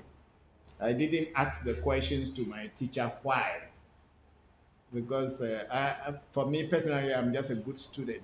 I just want to learn. And if they tell me something or they told me something and I followed it up and it works for me, I'm not going back on it. So I don't know why they say that oral sex is no good during when you are doing spiritual practice. I don't think they actually said it too. Nobody told me that, oh, don't have sex this way. But I myself, I don't think uh, that's the right way. But I think everybody have their own sexuality, how they want to have enjoy their own life. So I don't think I have ever told anybody that when you are doing a spiritual practice, you should not have oral sex. I've not remembered saying so. But if I do, you people can remind me. But if you are growing in spirituality and you yourself, you feel that these things are not things you will do, because you know there are certain voodoos, even when you get those voodoos, you cannot sleep with your opposite sex from behind. The good voodoo will kill you, but they'll tell you the taboo before you get the voodoo. And if you break that taboo, the voodoo will kill you. And so, which one do you want? You want to have fun and not live, or forget about the way you want to have fun and live your life? So, the question that the person asks, I don't know the exact answer, but this is my take on it. Thank you very much, Papa. You're welcome. Thank you too. And then there is something Goti again, Father. It is yes. I mean the dreaming. So you need to find out by just asking questions like this will not solve the main problem. You need to do a spiritual consultation to find out why such things are happening to you. Yeah, because the spirits have the answers to most of the things that we as human beings do not understand. That's why we do reading. If we human beings would understand everything easily, I don't think we needed anything called reading or consultation. But the reason that we're not able to understand everything that happens around us, we are always doing spiritual consultation to guide us and tell us what we should do to continue living our lives. So, something Goti, I think you need to consult some spiritual person to be able to break it down and find the root cause of your challenges. Thank you very much. And then we have our sister Vivian Bakase. Greetings, Papa and AMT family. Thank you very much, Vivian. How are you? Thank you for joining. And then we have our big sister Oluchi Oswoke in France. Great evening, Papa. How are you and the family doing? My regards to everyone with peace and love just coming. I know I missed the beginning. I will have to watch the video peacefully again. Thank you very much for coming and greetings to you too. And then we have big sister Oluchi is again. No, Papa, you have never ever said so, Papa. Peace and love. Yes, thank you very much. Thank you very much. Anybody else on Clubhouse with any information?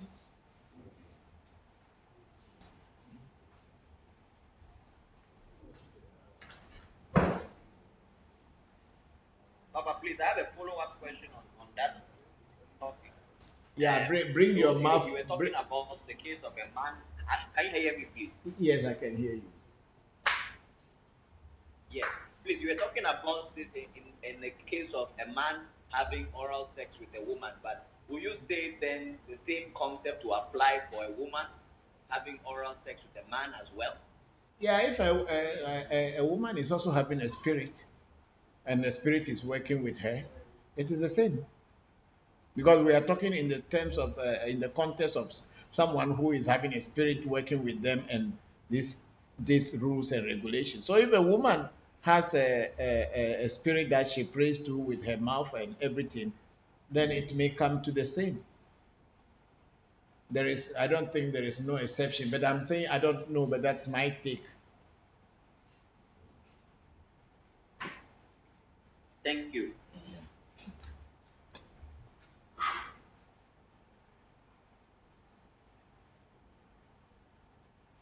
Okay, then we have a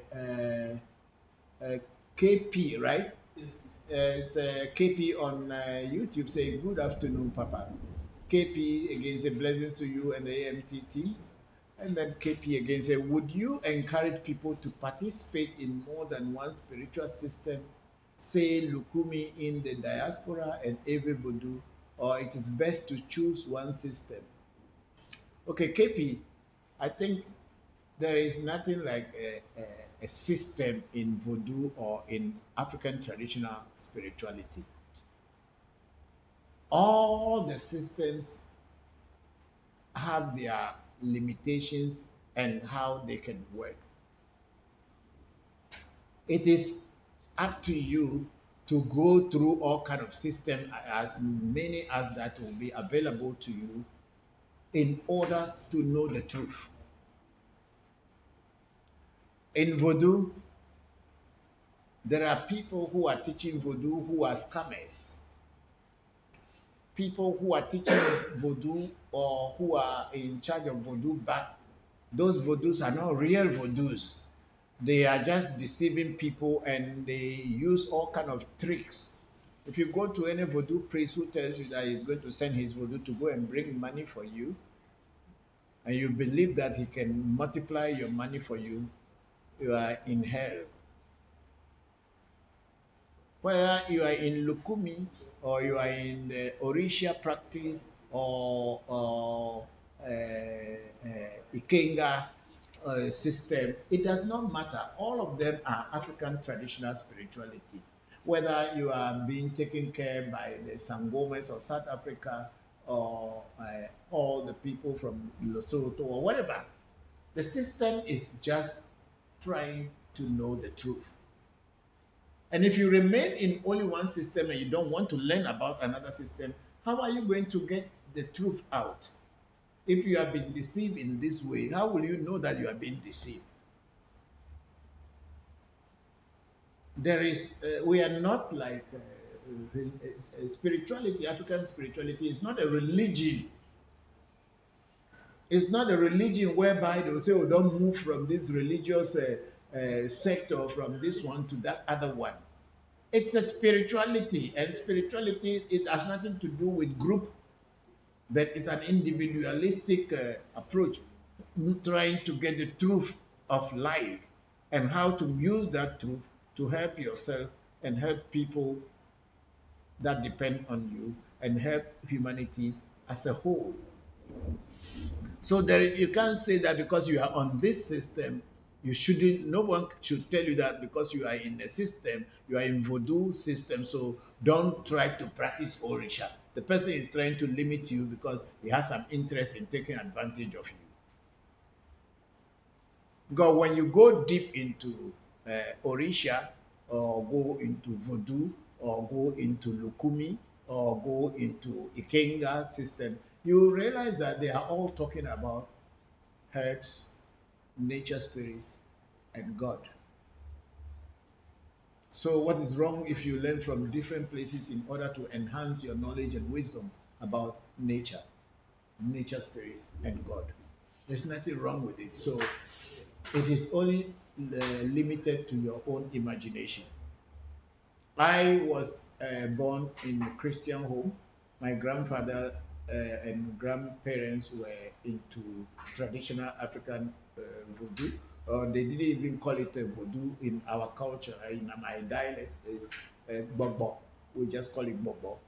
And my maternal grandparents and my paternal grandfather were into this. But my grandfather allowed my father to go to school and learn, and he became a Christian. We were born into Christianity, and I moved from Christianity into Hinduism, yoga and Hinduism, and then again I came back into traditional spirituality, which is our own, and I'm able to teach you people today. So what have I lost? Nothing. I rather gain a lot because I can now compare different systems and see the loopholes in them and be able to fit them together and make my own, that which can help me and my generation to move forward. So KP, there is nothing wrong to move from one system to another, but you must be aware and your eyes must be well open in order to learn the differences and look for the truth in each one. Forget about the myths and the myth, the mythological stories and all kind of things. Look for the truth and the reality in each one, and when you compile them, you will be having a whole dictionary of voodoo secrets as it is. Because the word voodoo is only for the Aves who call their spirits voodoo. Other cultures may have a different name for it, but it is the same thing. They are all talking about spirits. Okay, let's move to another place.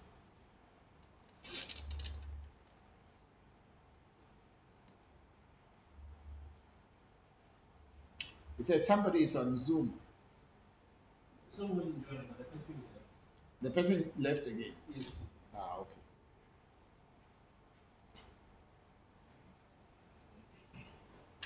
Like all the ones that we have. Okay, there is a something Goti saying, Father, please, I need your number to chat you after the live teachings. Thank you.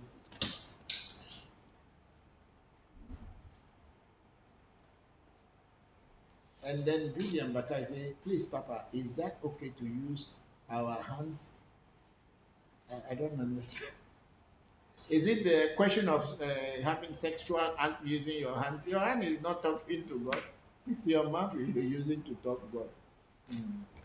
So, but I don't think those things are the things people have to be concerned about as such. You talk to your God, maybe even after having sex, go and bath and talk to your God. If your God listens to you, then you don't have problem.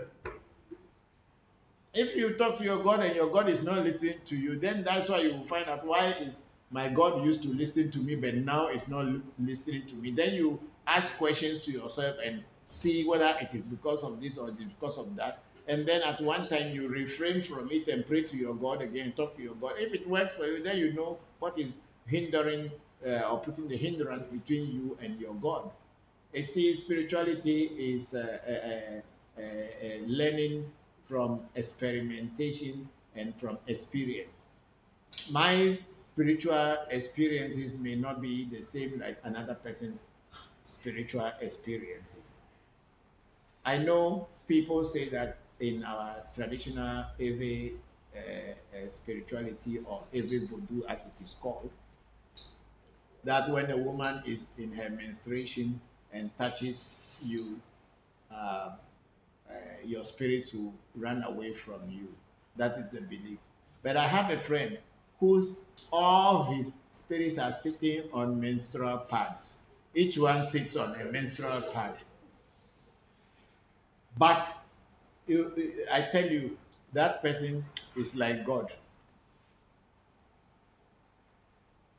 If he says that this tree should uproot by itself right now, in front of you, it will uproot. Why? His spirits are sitting on menstrual pad under his bed, and he has sex on his bed. The spirits are not angry. So spirituality, as I kept saying, is an individual affair. Each one and everyone has their own way, and you must actually test, work, give tasks, and then get the feedback and see whether what you are doing is right or is not right. But if you are using everybody's experience, other people's experience, yes, you can use other people's experience to learn how to work your own. But you must develop your own experience too. And it is only by developing or trying to know from your own experiment or your experiences that you will know what is right for you and what is not right for you. In African traditional spirituality, one shoe doesn't fit all, everybody with their leg. one shoe will not fit all. So until you put your leg inside, if it fits you, you know. If it doesn't fit you, remove your leg and look for the one which fit your leg. That's how African traditional spirituality actually is. It's not a religion whereby one cross is for everybody to carry. No.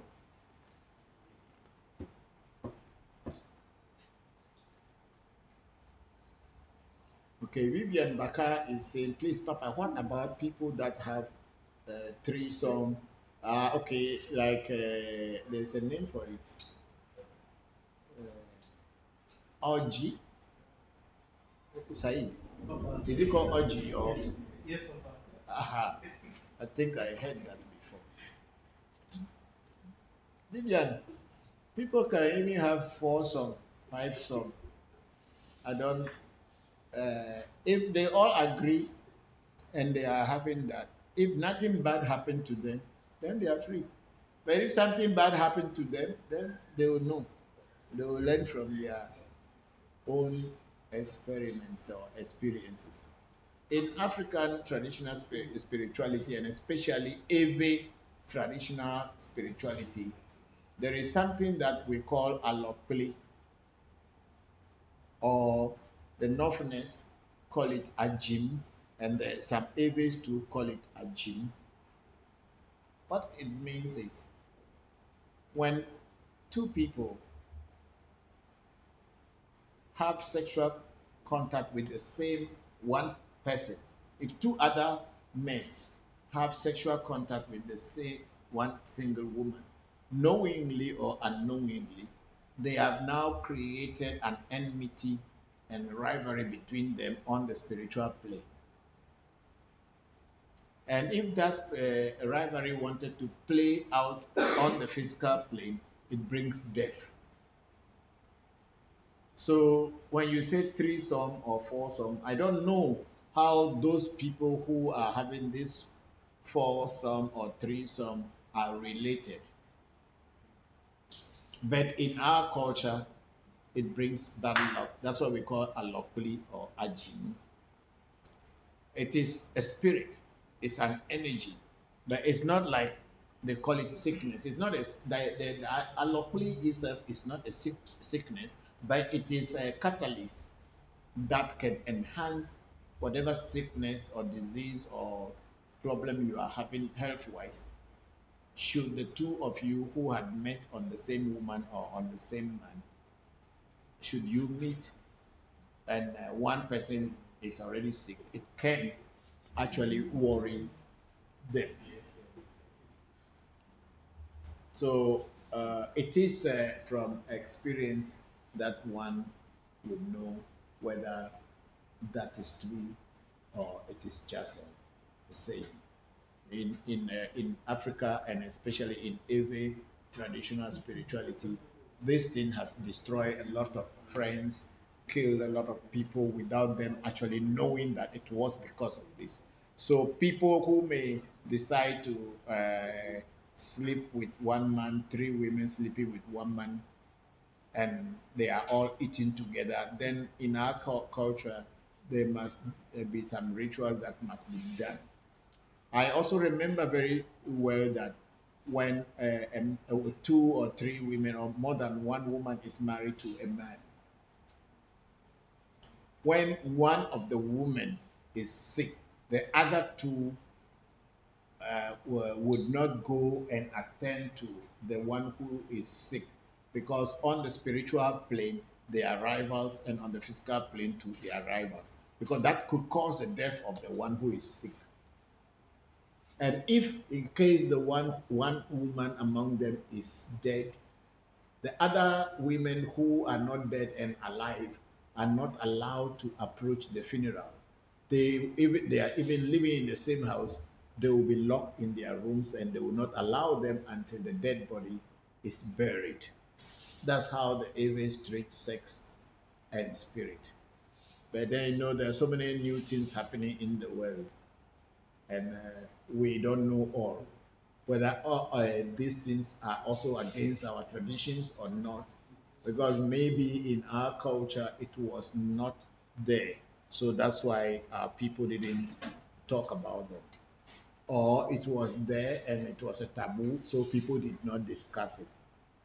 So, but then it is very common and open in this today's world that there could be only one woman and all men will be sharing. Let's take out this thing, what do you call it, traditional sex workers, who for them it is not for pleasure that they sleep with men. It is for money, and also maybe for a pressing problem that they are facing, and they needed to do certain things to be able to get out of their problem temporarily. So for the commercial sex workers, I think it does not matter who comes. But then in the normal traditional setting, some of these sexual behaviors are not accepted, they are taboos. But even when they call them taboos, maybe until you yourself you have experience, then you can understand why it is a taboo. But if you are not lucky, the experience will not bring you back into life. You will pass on. And then maybe in your next life, you will choose a better way of understanding. Yeah. So I don't know, but because when we were learning yoga, when I was in yoga training or the acharya training, sannyasi training, we were all celibates. We swore the oath of celibacy as long as we remain as priests and this of the order. We swore an oath of celibacy. So we were told that the reason why we should be celibates before being priests or priestesses was because it is the same happiness that you get out of sex. It is that same happiness you get when you are merging with God, or when you are communicating with God. That is the same link you have. So for you to be able to communicate with God properly, it is good to be a celibate so that you are not sharing that channel with God. That's why we're told this is a religious sect. And somehow I believe that, and maybe that's why my outlook on sex also is, if it is okay, if it is possible, that threesome shouldn't happen. But who knows that everybody has a different culture and we are all from different bases. So if people want to know whether it is real or it is not good, it is from their experiences that they will know. But even sometimes people are not so much aware when things are going wrong in their life too. They are not aware to link it with uh, what do you call it? To link it with certain things that they do in life. But we should all be responsible for our actions. None of us, I myself am also included, I must be responsible for my actions, and you all must be responsible for your actions. So in case something happened like this, when the repercussion of the karma follows, you must accept and understand that it was your own making that brings you there. No matter how hard it may come back to you, you must be ready to accept it. That's all that I can say. Thank you very much, Olivia.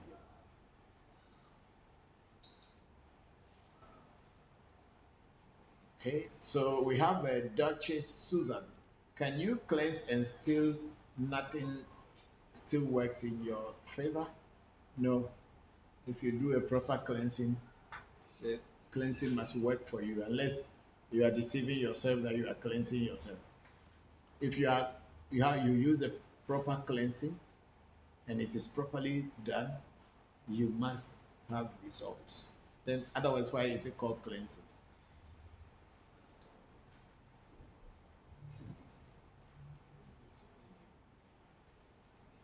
Okay. We have KP saying here, thank you for that, Papa. I appreciate that.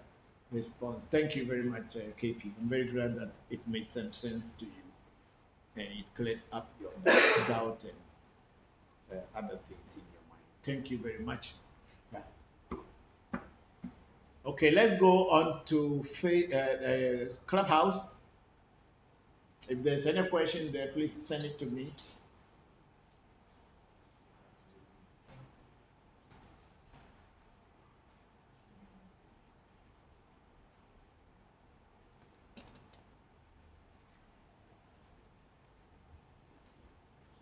Oh, please, we have.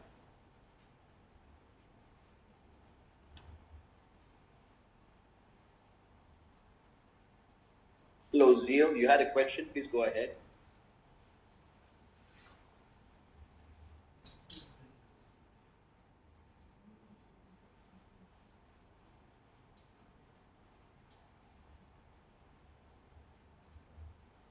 Zeal, can you please hear us? Oops, I'm sorry, can you hear me? Yes, we can hear you now. Oh, okay, I had the mute on by accident. I'm sorry. Just 1 second. Good morning, Mr. Bokor. Good morning, Senna. Good morning. Good morning. I'm still getting going. Good morning. Good morning. I'm getting going here in Los Angeles where it's 9 o'clock and I was out dancing late. Wow. I guess I'm going to go back to some of my first questions that I probably asked, but just want to hear you answer again. One of the things that I always think about first when I think about African spiritual systems is how the first Africans who became enslaved thought about their spiritual systems and religions in relationship to becoming enslaved. And I don't know if I ever asked this before, if you ever talked about it before, but in the context of Vodou, how would the slave trade be explained? Okay, I'm not sure. You have not asked it before directly this way, but in the context of voodoo, like any other context, people go to war even before, long before slave trade, the transatlantic slave trade happened. Africans had had slaves within themselves. This should be very clear to everybody. The transatlantic slave trade was not the beginning of slave business in Africa. Africans had always had slaves. Even in my family, where my ancestral grandfather came from, there are still the generation of slaves within us. And we know them, who they are. So it is not the transatlantic slave trade that has started slavery in Africa. So when the transatlantic, okay, just before I go to the transatlantic, even within the Africans that had slaves, how did these slaves come about? It is either by war, when one group is defeated, the victors become the gods, and the victims become the devils.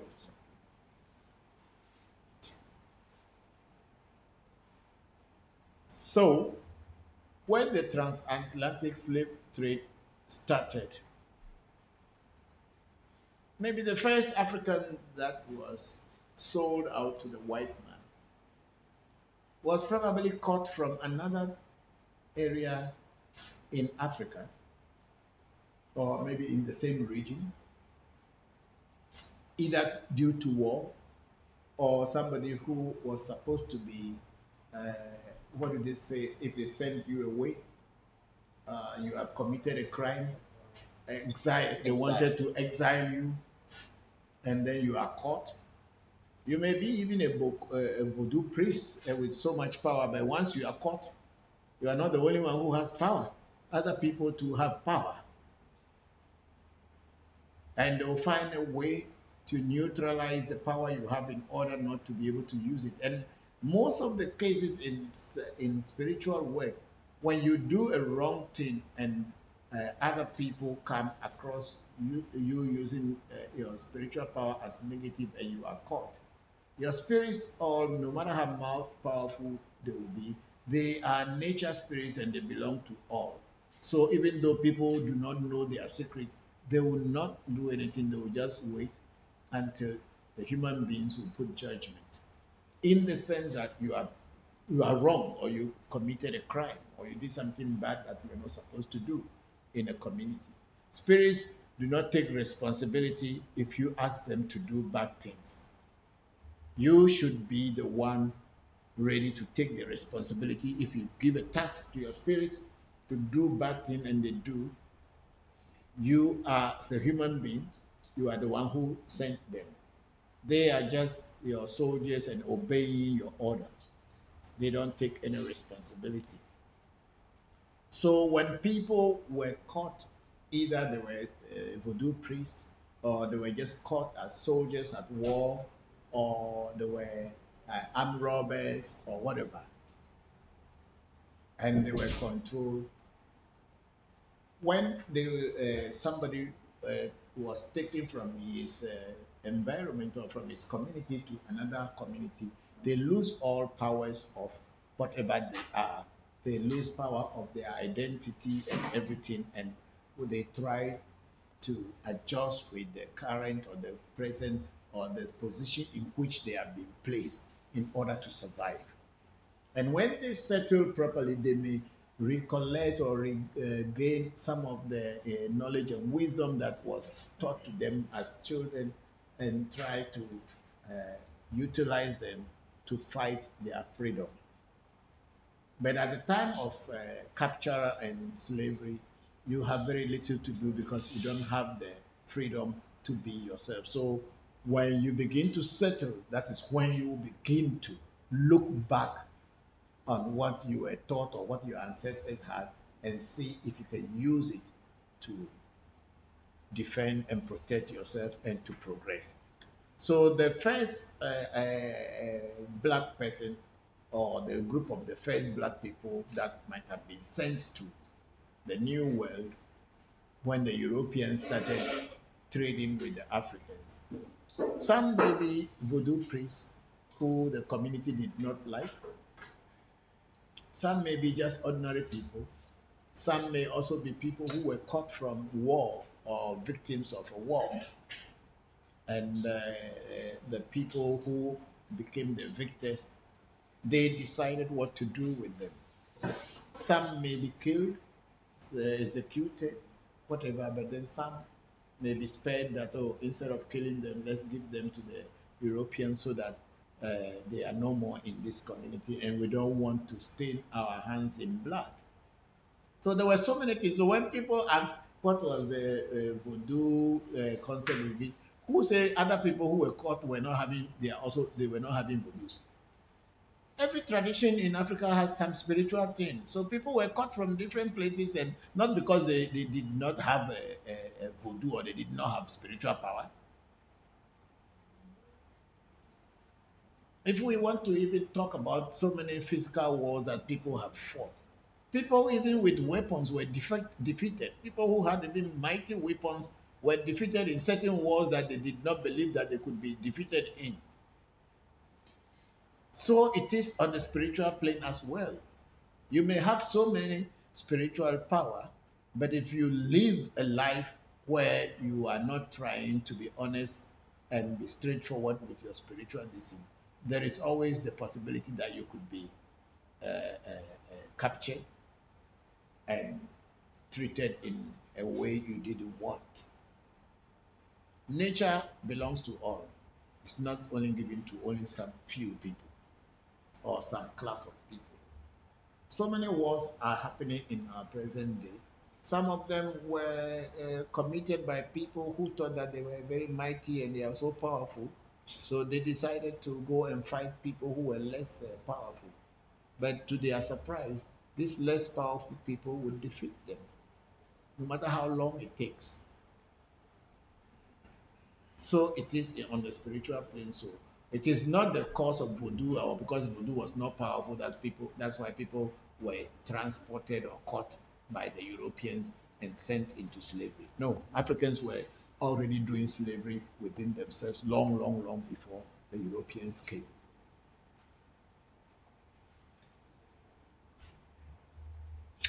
Okay, I heard you, and that was a good thing to keep in mind, like to remember that the first people who came here enslaved, many of them already maybe knew that slavery had already existed in certain ways. Of course, what we learned through history books is that the way that people were enslaved in the transatlantic slave trade was different in that it was overall worse than probably what was experienced in most places in Africa historically. And so I guess that leads to the next question, which is the part two of it is explaining European white racism and colonialism, or I should say anti-blackness and colonialism. Okay, anti-blackism and I guess if I had to rephrase the question, I guess it would be something like,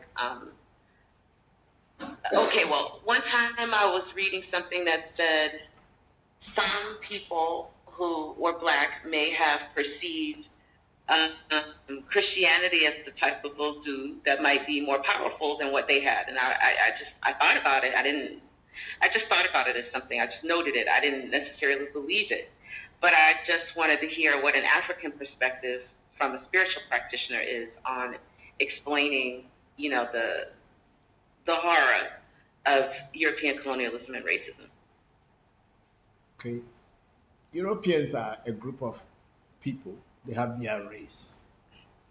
Africans or black people are also a group of people. They also have their race. We have the Asians, and we have Indians, and everybody is different. I think slavery, before going into colonialism, had started somewhere first, not in Africa, before coming to Africa. When the Europeans came to Africa to rule Africa or to divide Africa into pieces so that they can either steal our heritage so that they can develop their countries and their cities. When they came to our people, they did not come as aggressors. As far as what I have learned, the Europeans did not come to wage war against the Africans in the beginning. They came to trade with the Africans, buying spices and other pepper and whatever, ivory and all the things from our people to send to their people. So somewhere along the way, they have already established some relationship between them. And they knew that the Africans have their way of worship, which is our traditional spirituality, whether in West Africa or in East Africa, Central or South Africa, is the same African traditional spirituality. So they were trying to find a way to make the Africans probably to soften their stance and for them to be able to overcome them and take advantage of the resources that the Africans or the black people have at that time.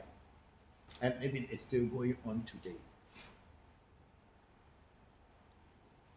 So when the Europeans came, our people gave them land to build their churches.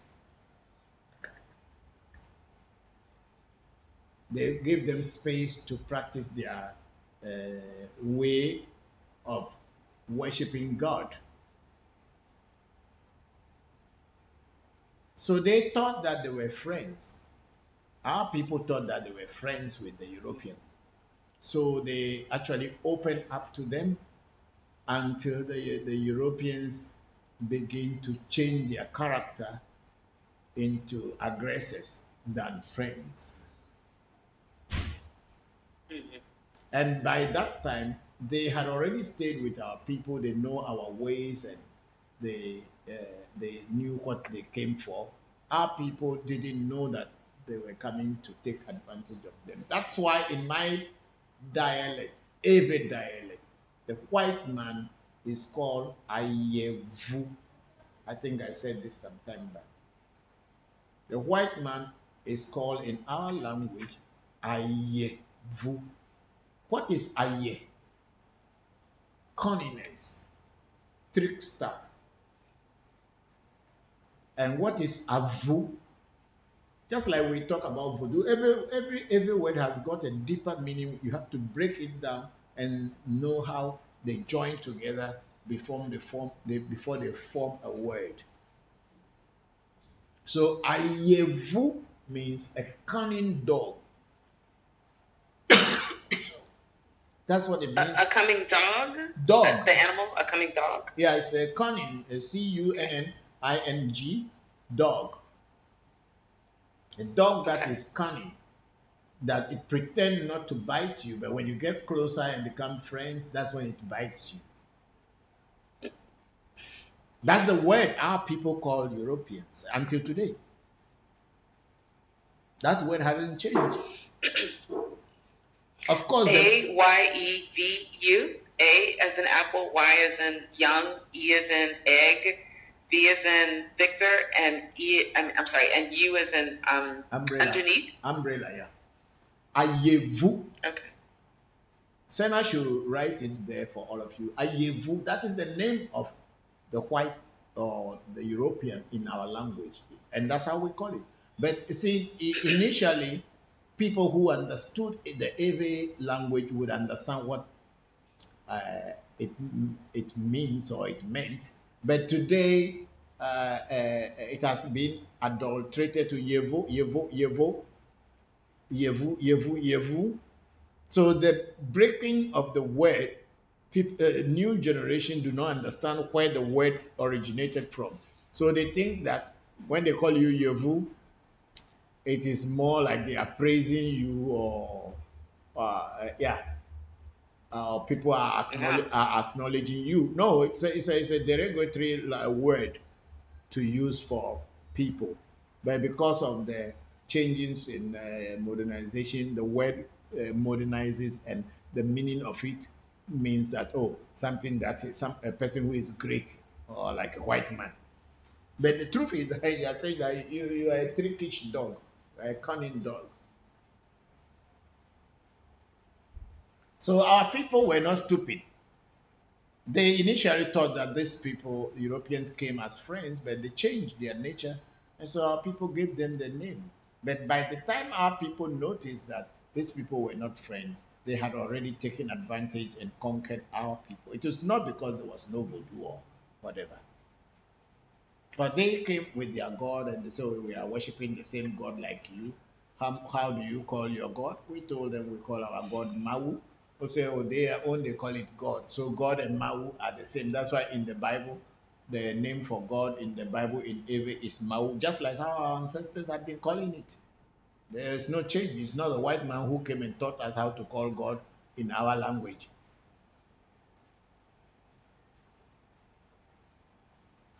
So when our people were not expecting, they took advantage of us, they conquered us, and by the time people will realize they were everywhere.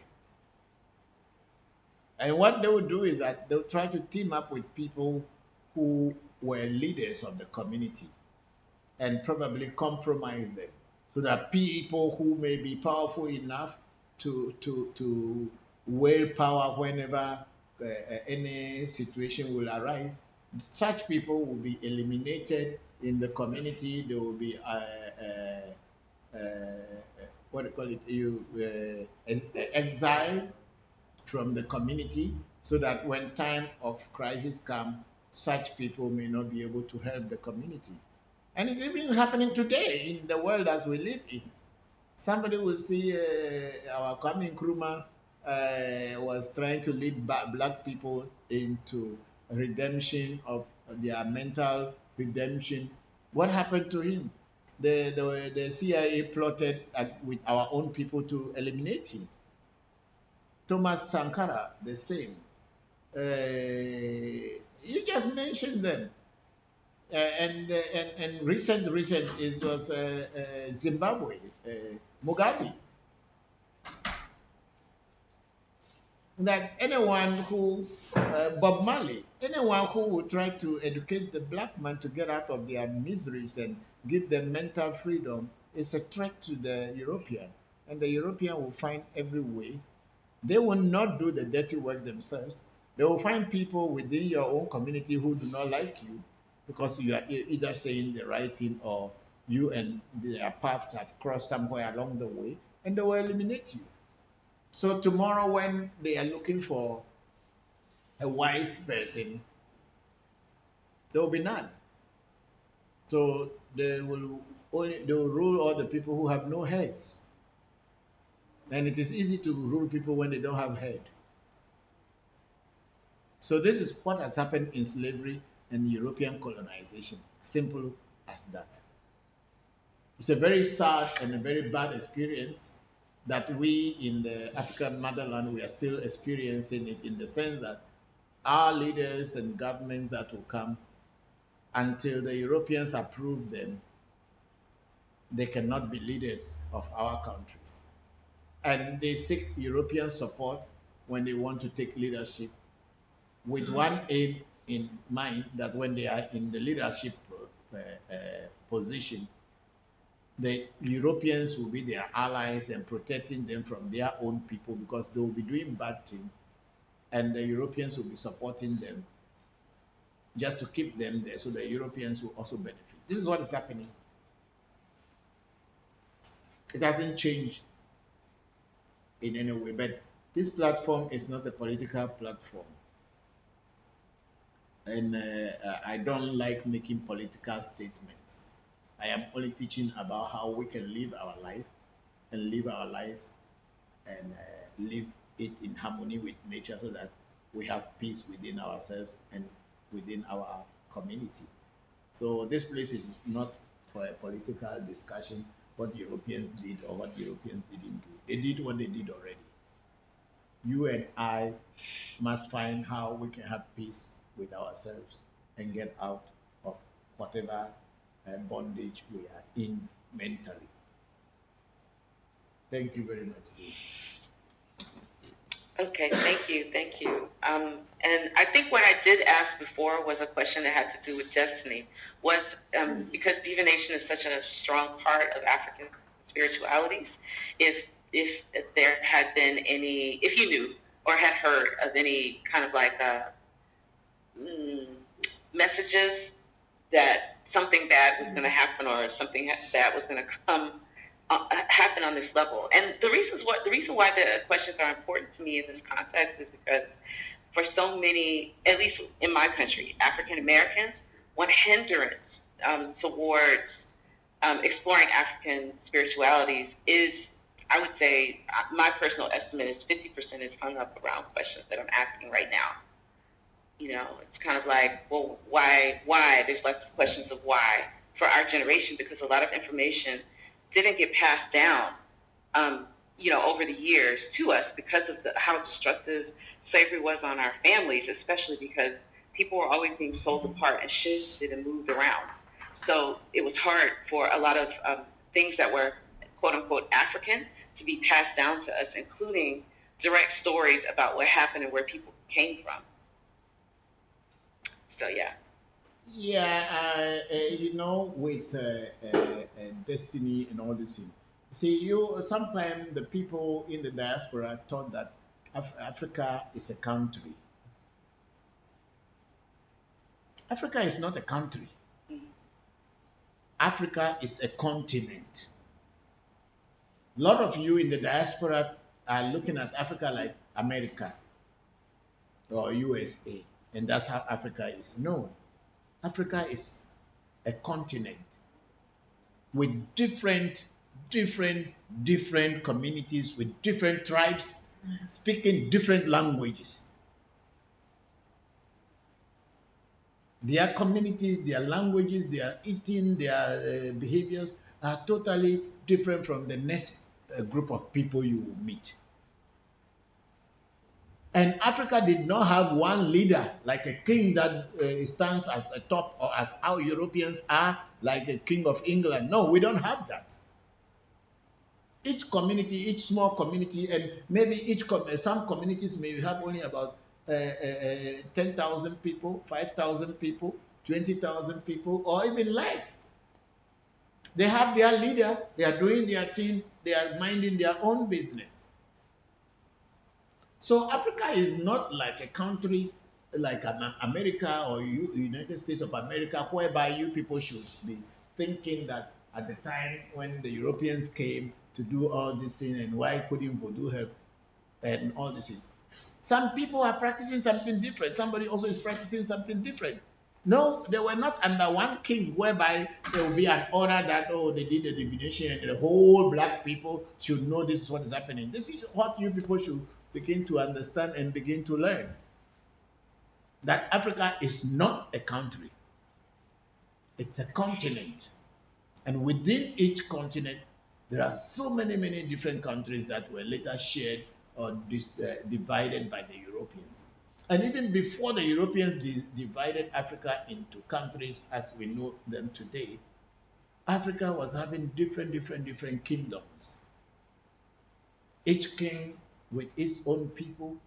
There was not like one king for the whole of Africa that was ruling the whole of Africa. It wasn't like that. And even within each kingdom, there are even different communities with different languages and different cultural behaviors. If you don't come from that background, you will always be missing the train. And you are thinking that Africa is like Europe, or it's like England, where they have a king of England and giving order, and then they say, oh, they did a divination, so this bad thing is going to happen. So the whole of the white people or the Europeans should know this. It is not like that in our case. My village may tell me that, oh, there's some bad thing going to happen, so we should take care of ourselves, do this and do that. Whether another village that their diviner said the same thing or not, nobody knows. Just like when this COVID-19 was going to come in 2019, in our shrine we did a reading for Senna before he left for Asia, and they told us that there's going to be something going to happen, sickness of Sakpata and all these things is going to happen, so we should close our gate. They taught us the rituals we should do. We did all the rituals that we did. We closed the gate before Senna left for Asia. Okay, the sickness started from Asia, as we all knew. But until today, it hasn't come to Senna and their brother.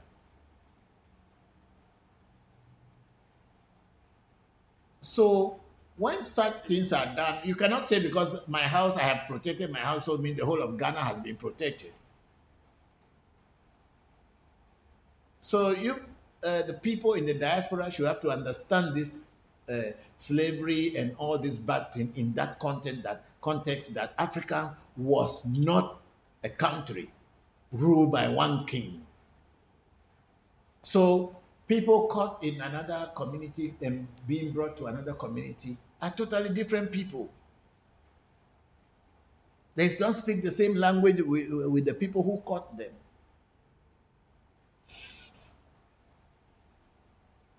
If you don't look at it from that context, you'll be blaming the spirituality as if, oh, why wasn't this, and that's why I'm not interested. Of course, traditional African spirituality is not a religion, so nobody is forcing anyone to join or to practice it. If it is your time, you will. It is not a forced thing like Christianity or Islam, whereby they force you that, oh, this is the only way. If you don't pass through here, you won't go to heaven. There's no heaven to go in the first place. So we are not interested in it in the if you join, then it is your time to learn. If it is not your time to learn, no matter how much they will talk about it, it will not make any sense to you.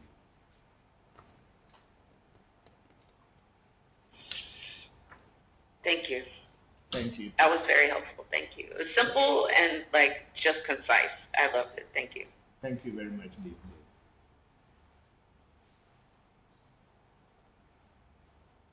Hello, Papa. Hello, Shamba. How are you, Papa? I'm okay. And how are you too? I'm good. Okay. I just I wanted to ask you a question. Is it well for me? I feel like I'm in a place where I've been realizing like my humanly desires or wants versus my essay or my spirit would want. So sometimes I feel like when I'm in when I'm making a decision, maybe the human side of me will want to do it, but my essay will be it is like I don't know how I would feel. Like I know I feel like I want to do something, but then like maybe if I say yes or make the decision to do it, my it feels like my spirit in my body won't move or don't want to go. Like I literally feel like my spirit doesn't want to move or doesn't want to go anywhere. So I was just wanting to ask you if you could explain something like that. Okay. Shamba, thank you for that question. You see, our human mind is our mind. And we have the conscious mind, the subconscious mind, and the unconscious mind within us or within our mind. We use the conscious mind to take decisions and do actions around and live our life. But behind the scene, there is the subconscious mind and then the unconscious mind. When you take a decision now with your conscious mind, you think that everything is okay by the decision you have taken. You will just assume that everything is fine with the decision that you have taken. Whereas in the subconscious mind, because the subconscious mind can see far, can see into the future, and know that that decision you've taken may work for you for a while before the challenges will start coming in, and those challenges may not be good for you. And when they say they are not good for you, because the moment the body is in trouble and falls apart, the mind, the atma, the soul, and everything goes away, right? It cannot move forward again. Yes. It cannot move forward or do anything anymore. So your subconscious mind, which is your inner self or the soul or your essay, is looking into the future and is not looking into today. So your conscious mind is taking a decision that, oh, I want to go out this evening. But then somewhere along the way you are getting ready, but you become sluggish and something is telling you don't go out. You too say I want to go out, don't go out. So one part of your inner self is telling you just relax, stay home, because they can see what is going to happen in front of you. Then another part, being human, oh, let me go. That's where our instincts, we talk about instincts working. Whatever your instincts tells you, which is your inner self, tells you, if you are very much into spirituality, you will capture it and you will work on it. But we all came from somewhere. Nobody can be very perfect in spirituality at any time. We are always trying our best and following our instincts. And the more we follow the direction of our instincts and we see a positive results, the more we trust in that instinct, and then we begin to work with it, and people look at you as a different person because you are always trying to be right. So in this phase, you must deal with your essay to confirm if your essay thinks that what decision you want to take, and you ask your essay or you ask your police say that, okay, I want to take this decision. I think it's okay for me, but what do you think? If they approve that, oh, it's okay for you, then you know that they know the future of what decision you are taking and you follow. But when they decide to say that no, yes, the decision you are taking is good, but it's not very good for you, then listen to them. Because you may start to see changes in the beginning, but you get to somewhere, then the real thing will start to appear, which may not be good for you. So it happens to all of us, not only you. We are human beings, we are not gods. So sometimes we will surely have doubts in our instincts and be thinking that, but this thing I wanted to do it, why shouldn't I do it? I wanted to do it, and my essay is not agreeing, so I don't want to ask my essay anymore. You may not ask your say, you may take the action, you may be successful. Sometimes you may take it, you may not be successful. So it is always good when you are in doubt to consult and find out what way to go, because at the end of the day, the spirits, your essay, are not physical human beings. They can see more into the subconscious mind, or they act within the subconscious mind before passing some information to the conscious mind. It is good to consult with them and follow their direction. When you do so, you will always get out of trouble. Thank you very much, Shamba. I hope that makes some sense. I don't know, but that's what. Yes, yes, Papa. It makes perfect sense. I even I didn't go through with the decision that I wanted to do, like because I was getting too. I felt like I was getting anxious or whatever. But I was just like, oh nah, I'm not gonna go. Mhm. But after I made that decision, like I just started to instantly feel better. You start feeling better. Yes, like Okay. it was like nothing happened after that. Like if I would have went, then the feeling was starting to intensify. It literally felt like the inside of my body did not want to go nowhere, but Yeah. it felt like I was trying to move my body, but my spirit didn't want to go. So I was just like, all right, well, let me just stop and just go home. That's what. And once I did that, That's what in religion they say God was speaking to you. yeah,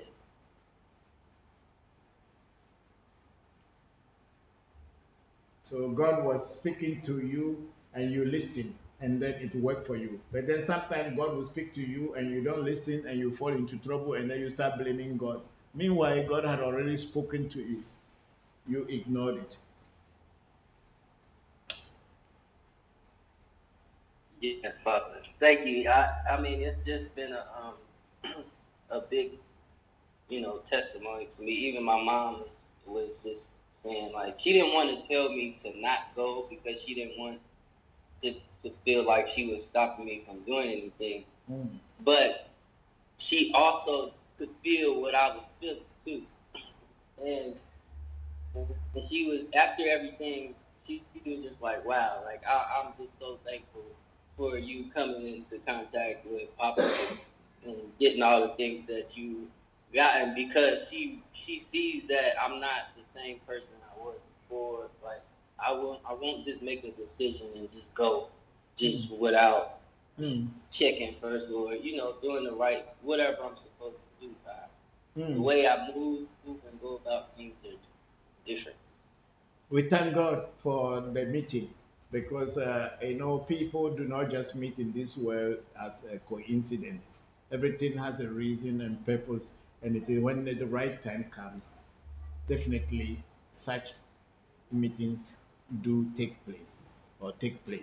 So whatever it happened before you met me and I met you and we are on this path, it's not a coincidence. Everything has a reason. And I pray and hope that it can only get better. Thank you, Papa. You're welcome.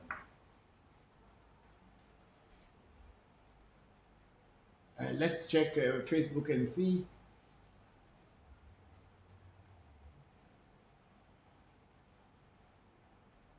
Okay, we have a on Facebook Ajite Ajay say Rasta Ras. Okay, thank you. I don't speak Rasta language.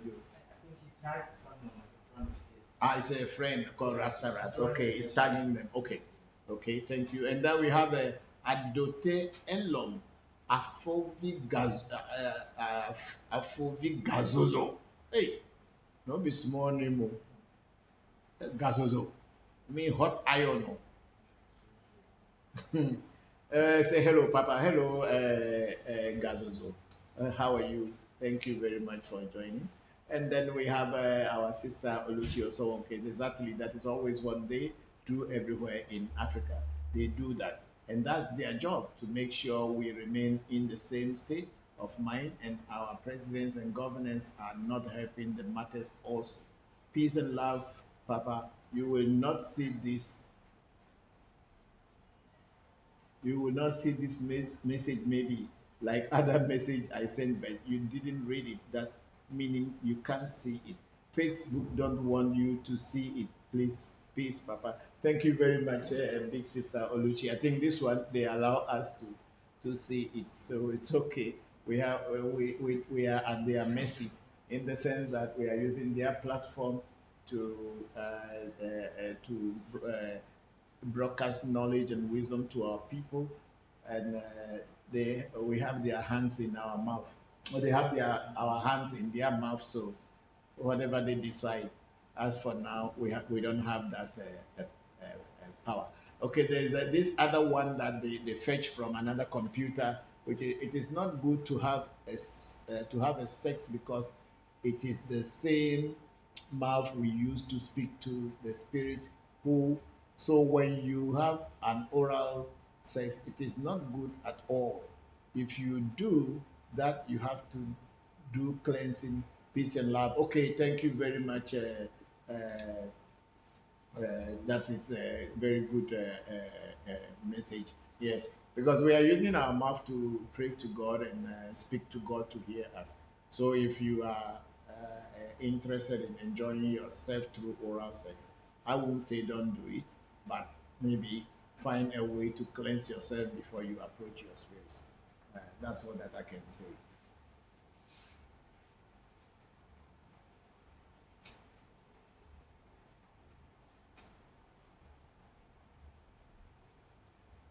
Okay, we have Ikaivla Kamberi. Yes, you are right, within one context. But that about the slave raiders who took by force going into villages and taking as they please. Yeah, that was Ikavla Kamberi. That was another way, but I don't know how many systems were there that the slave raiders were just doing. The slave raiders will surely just come from a community that is much stronger than the community in which they are raiding. You have to understand that. If you are stronger countries, even in our world today, attack weaker countries and smaller countries, and they do all kind of things, either to steal their wealth or whatever, to steal their land and all these things. So it has always been like that. It is not only in the question of African slavery that had happened. Europeans also have spiritualists, and they also have soothsayers, and they have people who do spiritual consultation and do channeling. But even within them today, they are having fights, and some of these people are having a problem. Russia and currently Russia and Ukraine are fighting. Who says that in Ukraine they don't have spiritualists? And who said in Russia they do not have good spiritualists? They may not call them voodoo priests or not, but they are very good. They also know what they are doing.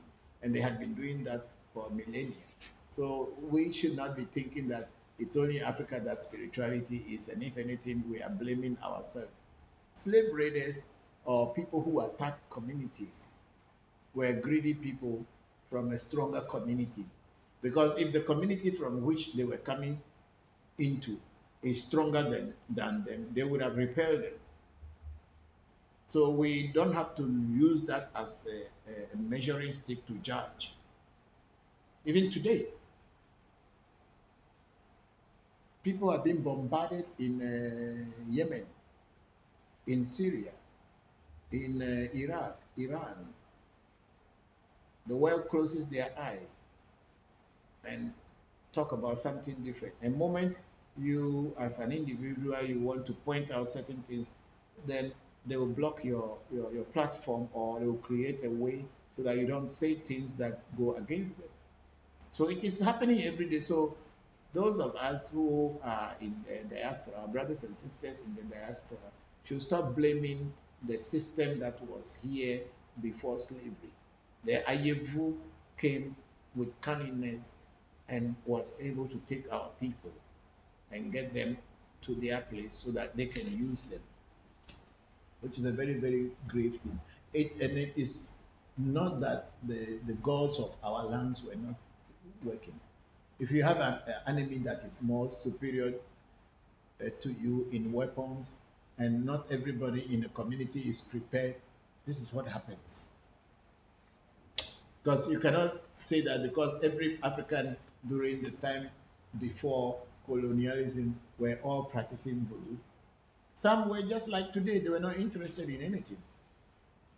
So it was even them that the white man came to, it was easier for them to go in there. Because even we are talking right now, a lot of people are not interested in voodoo in Africa. Why? They say it kills people. What do you do before it will kill you? They would rather go to church because they can do all the evil things and be in the church and nothing will happen. But if you go to voodoo and you do evil things, voodoo will kill you. So for that, people are not interested. Even before colonialism, before slavery, there were people who were not interested in traditional anything because they were not good people. They were scared that when they go near their voodoo or go near voodoo, they will be killed or their secrets will come out. So don't let us be blaming the system. Who is mightier than America in weapons? And America was even defeated in Afghanistan. Who is mightier than the Soviet Union in weapons? The Soviet Union was defeated in Afghanistan. Afghanistan, what kind of weapons they have? Just grenade launchers and small weapons. Maybe from time to time they may get some heavy artillery and all this thing, but their artillery and their weapons can never be compared to Russia and America. But these two superpowers were even defeated in Afghanistan. It's only that they will not accept it openly that they were defeated. So sometimes it is the readiness of the people, and then the what do you call it? The perseverance of the people that makes things happen. But a lot of people within our African setup are always looking for the easy way, long before European. Is it not the black people who show the white man where our gold and everything was? The white man doesn't know. Even today, Chinese are buying gold, digging gold and destroying our rivers. How many Chinese people know where our gold reserves were? Is it not our black people who took them there? So when we sit down and blame that or the thing, it is our own peoples, not always that everybody loves the system that is running. So people in the diaspora should stop blaming voodoo. Voodoo is not everything that was there. It was our traditional way, and not everybody was interested. Just like today, when people are not interested. When Malcolm X and everybody were to be were killed, was it not the same black people in America who betrayed and plotted them to be killed? Were they practicing voodoo?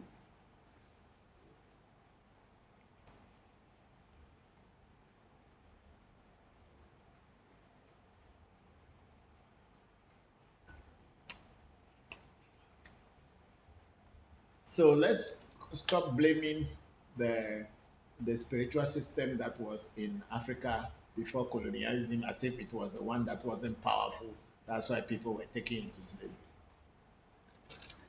Okay, we have a brother Benny Muswani in South Africa. Say blessed Sunday, Bokor, and all who tune in. Kindly talk about hair in Ewe traditional spirituality, the powers and the weaknesses. Okay, thank you very much, Benny Muswane. What do you call it? The hair, the fingernails are believed to be the expression of the soul in every spirituality.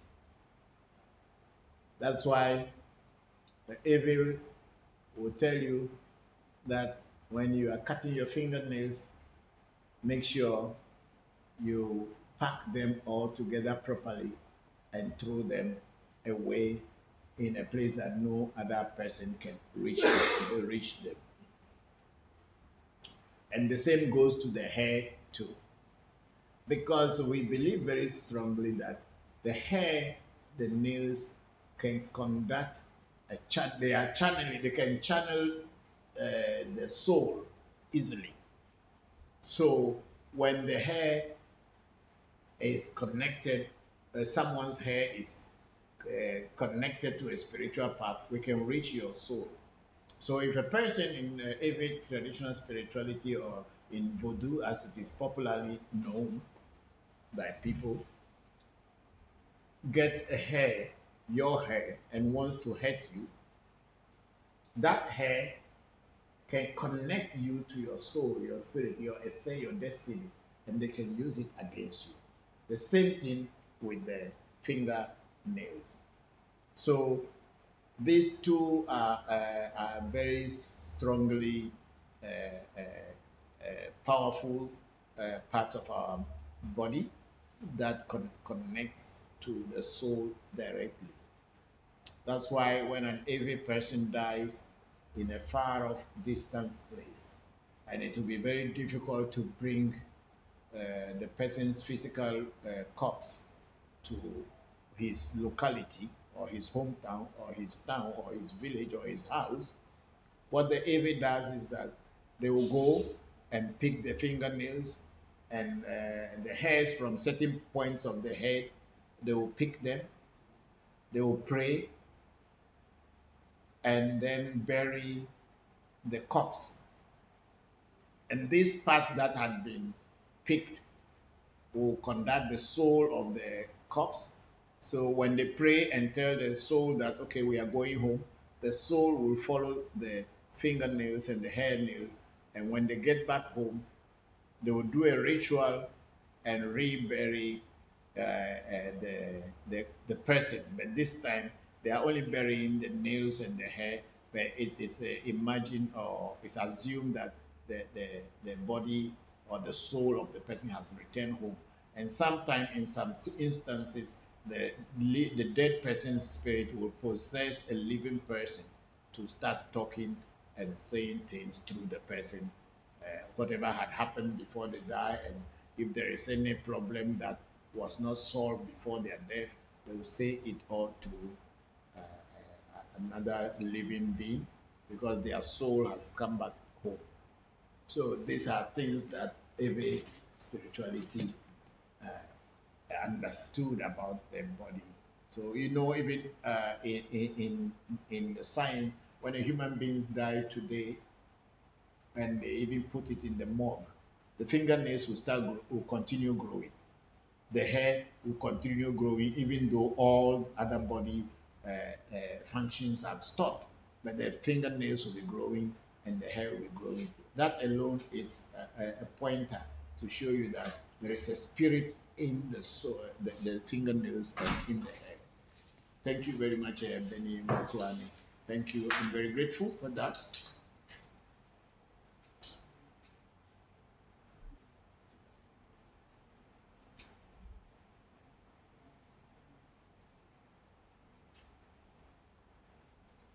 Okay, we have Kim Lesky. Hello, Papa. What happens when a large country is pro-abortion and many abortions are performed there daily? Is there a large effect on the population as well? I am not very sure on that communal sanskara or karma. But at least the people who perform abortions, they are all individuals. And it is upon those individuals that that effect will be on. And if more people in the community commit abortions or perform abortion, and the effect is on them as individuals, and these individuals live in a community, then for sure the community will have an effect, a negative effect, because everybody will be going through some sort of challenges, and it has become communal. So yeah, in that way. But it is the individuals who decided to do whatever they did, and the individuals are plenty. It's just like all of us in this room, we took poison, and if we drink or we drank poison, then that means if we are going to die, all of us are going to die anyway, unless maybe one or two people will survive, or when help comes quickly to help them, then they may not die. But if we all sit down here, though we took the poison individually into our tummies, we will all have the same effect. If one person dies, the second person will die. So that becomes a communal thing. But it was an individual, or it was individuals who performed these actions or took these actions. So we base it on the individual. And if there are many individuals in the same community with the same kind of act, then of course the community will have many individuals having the same effect. Thank you very much, Kim Leslie.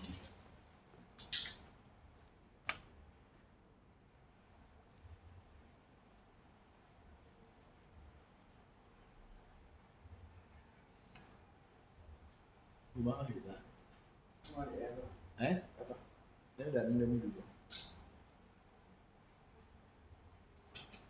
Yes. I'm in Madoga.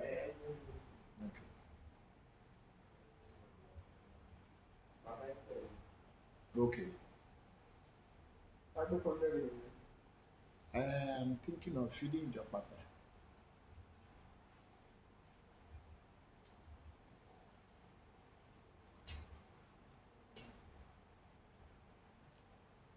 Okay, I think we don't have so many questions today. And people, and today on Zoom, people come and they go. Nuku also came and left, and everybody came, and we didn't really have anybody on Zoom today. So please try to utilize the Zoom so that we can slowly get used to it and be able to operate it and make good use of it. We are paying for it.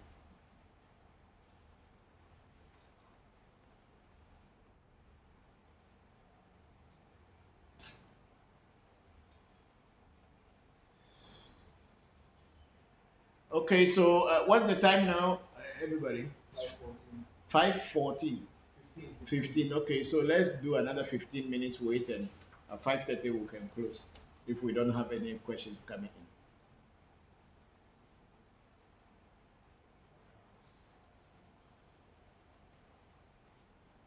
If anybody is on Clubhouse and wanted to ask any question, please go ahead.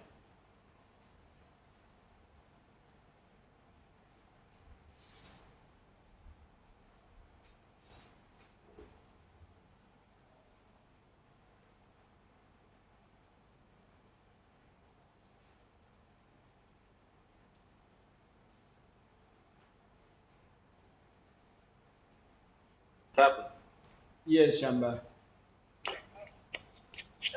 Papa, I wanted to I know we already talked about it, but Papa, I just want to let you know again that this time when I come to Ghana, please, Papa, can I bring Drug Potter back with me? Yes, we were thinking about it. I think we discussed it. I spoke it with you, and I also discussed it with Senna. And we will, when you come, we will ask Jokpata, or maybe I will even ask him before you come. We will do a reading to ask him if he thinks that I should give you the deity so that you can bring to the States. Yes. So once he approves it, we'll go through the process, and then I'll give it to you and teach you everything about it, because I also sometimes think that we need to have the deity itself in America where it will be more easier and closer for people who cannot make the journey to Ghana to be able to seek the help and assistance of Togwe Jopata. And also, if they want to say thank you, they can easily go to where the shrine may be to offer the thanksgiving. It is high time Jopata comes to the US as a deity. So we'll talk about it and then we'll see how that will be. Okay, thank you, Pop. You're welcome. You're welcome.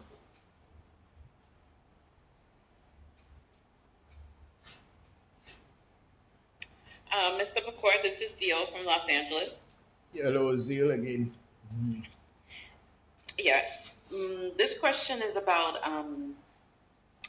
it's about people practicing voodoo. I had two questions and then I forgot which one I wanted to ask. Ask so them. Ask them. now I remember. Okay. Ask so them you one said by that, one. Ask them one by one. Voodoo is hello. Ask them one by one.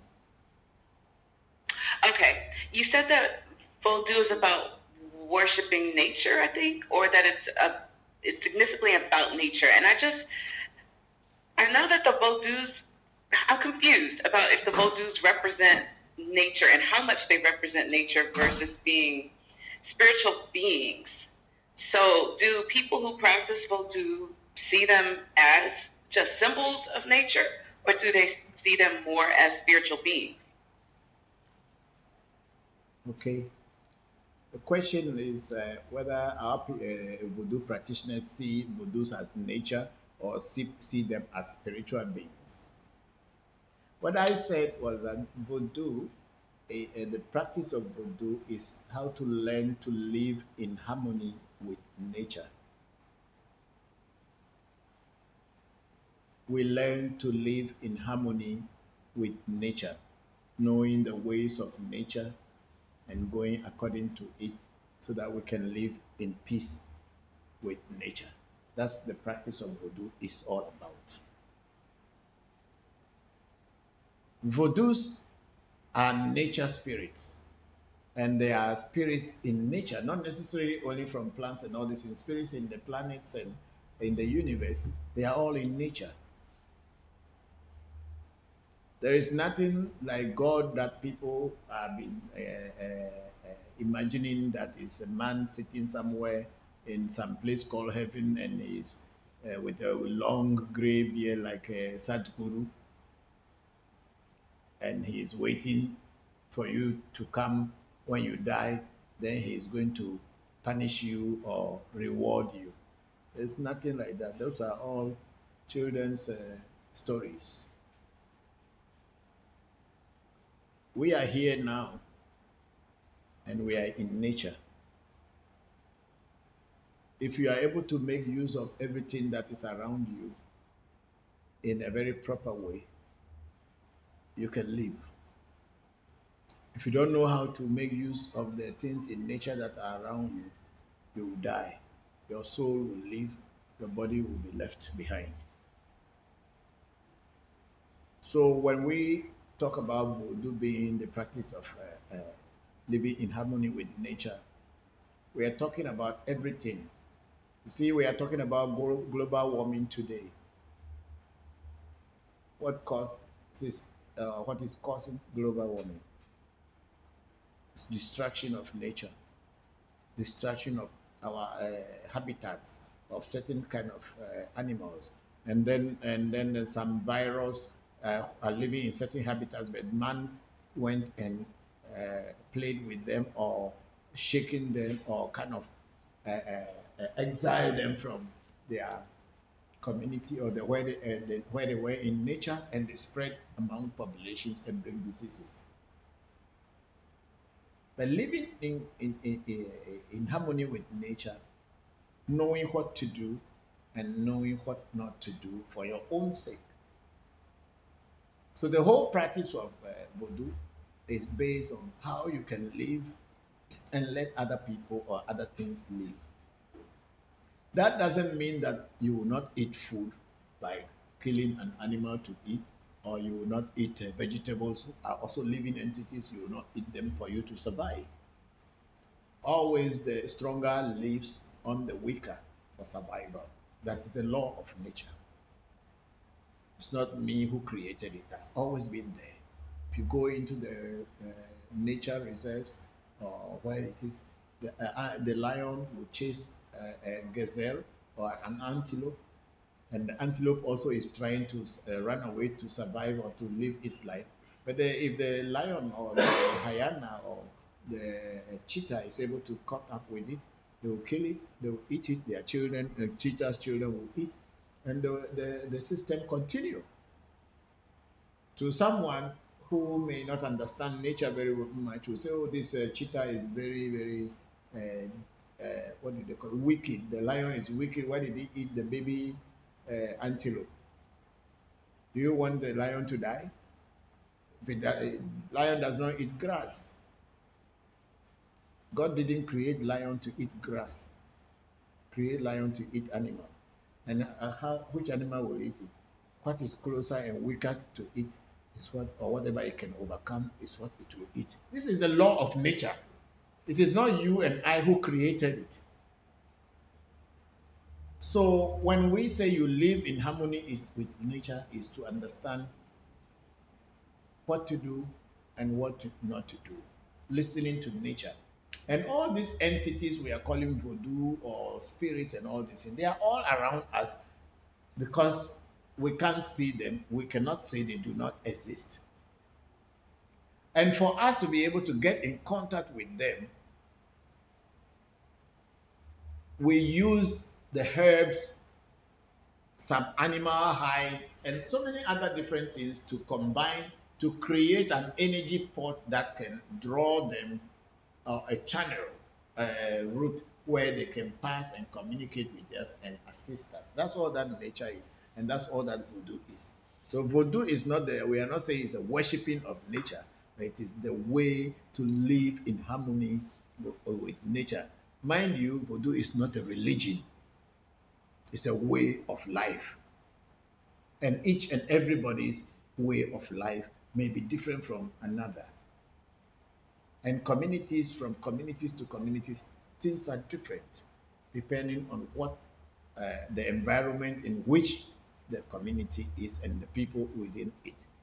Their ways may be different from another community's ways, but they are all living in harmony with nature. So it's not a religion as such whereby you think that you have to have a god that you have to worship, and his name you must worship this god.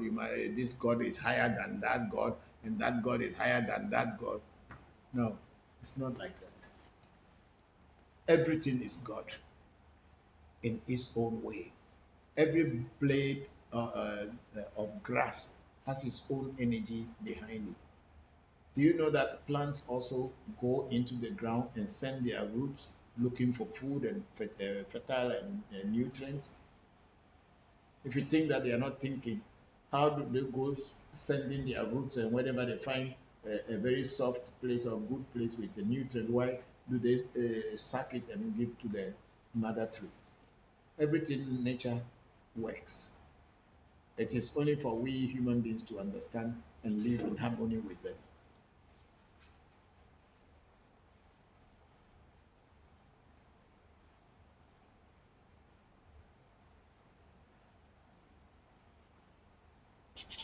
Okay, that was a lot. What I got stuck on for a little bit was the voodoos are okay. Well, this is what I heard. What I heard from what you said is that the voodoos are an aspect of nature, and no, they are not. They are not. Voodoos are not our ancestors. I kept saying that. Voodoos are spirits of nature. They are. I said aspects, not ancestors. I said aspects. Yes. Aspects. So they are aspects and they are entities. Yeah, I said aspects. Okay. They are aspects of nature. Yes, they are entities that some are invisible or bodiless, whereby our act in Eve is to put certain things together so that this bodiless energy can now travel and have a channel to communicate with you. whenever you want to communicate with them. That's why you have voodoos made. And every voodoo that is made out of herbs and some clay covering them. Finish. Or some glass bottle, some plastic bottle, whatever. But they are all made out of nature items or entities or things in nature. They are all aspects of nature.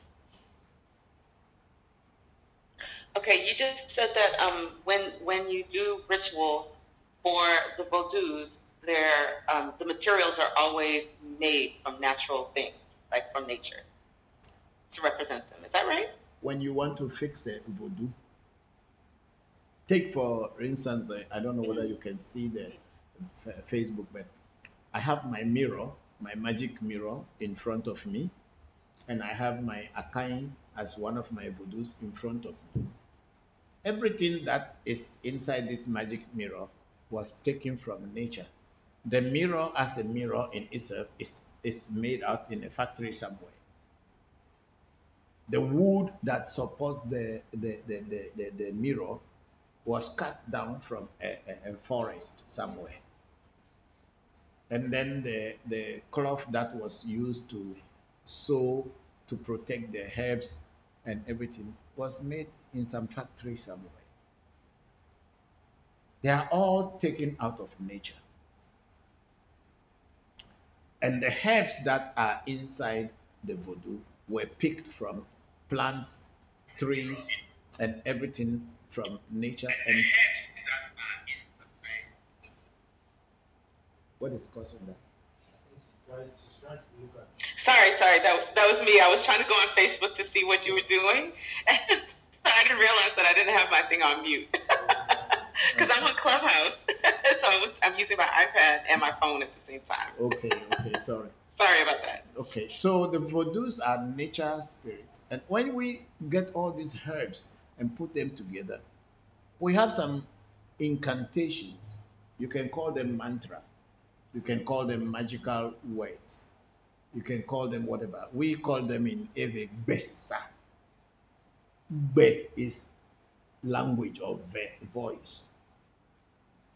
When you bind your voice to bind something, it takes effect. So we call it Besa.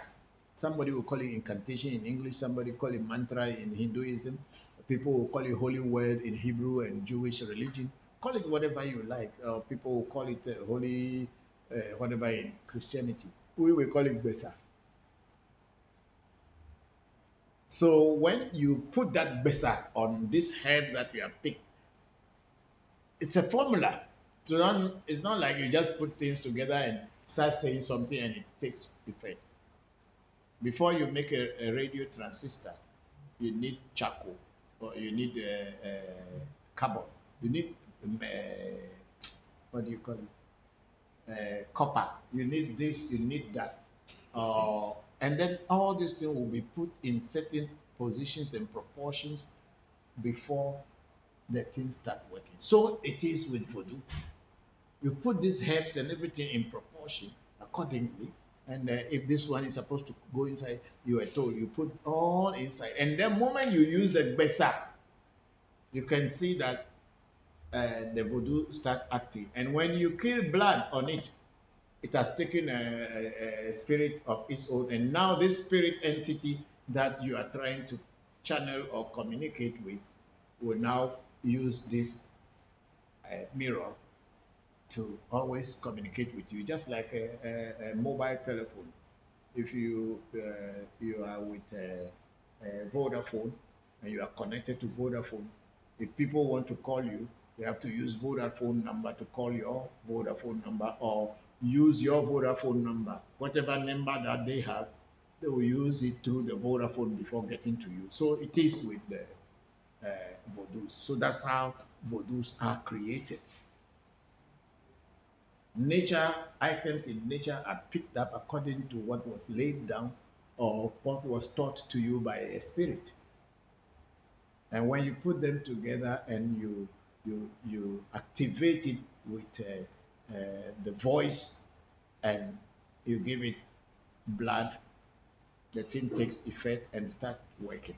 And now you have an instrument or a device that you can use to communicate with this nature spirit that you cannot uh, at all times communicate with. But when you have a channel through which it can express itself, it will communicate with you. And your results from whatever you are doing is what is going to give you the guarantee that what you are doing is real. It is not just crazy thing you are doing. Because the results that you get, that's what gives you the guarantee that you are not alone.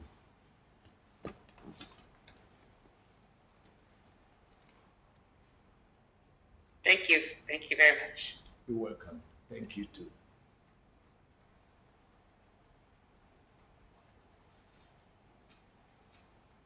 Okay, we have Delali say on Facebook saying that good evening, Papa. Please, how can a Bokor know his Gumaga? Can listen well during divination?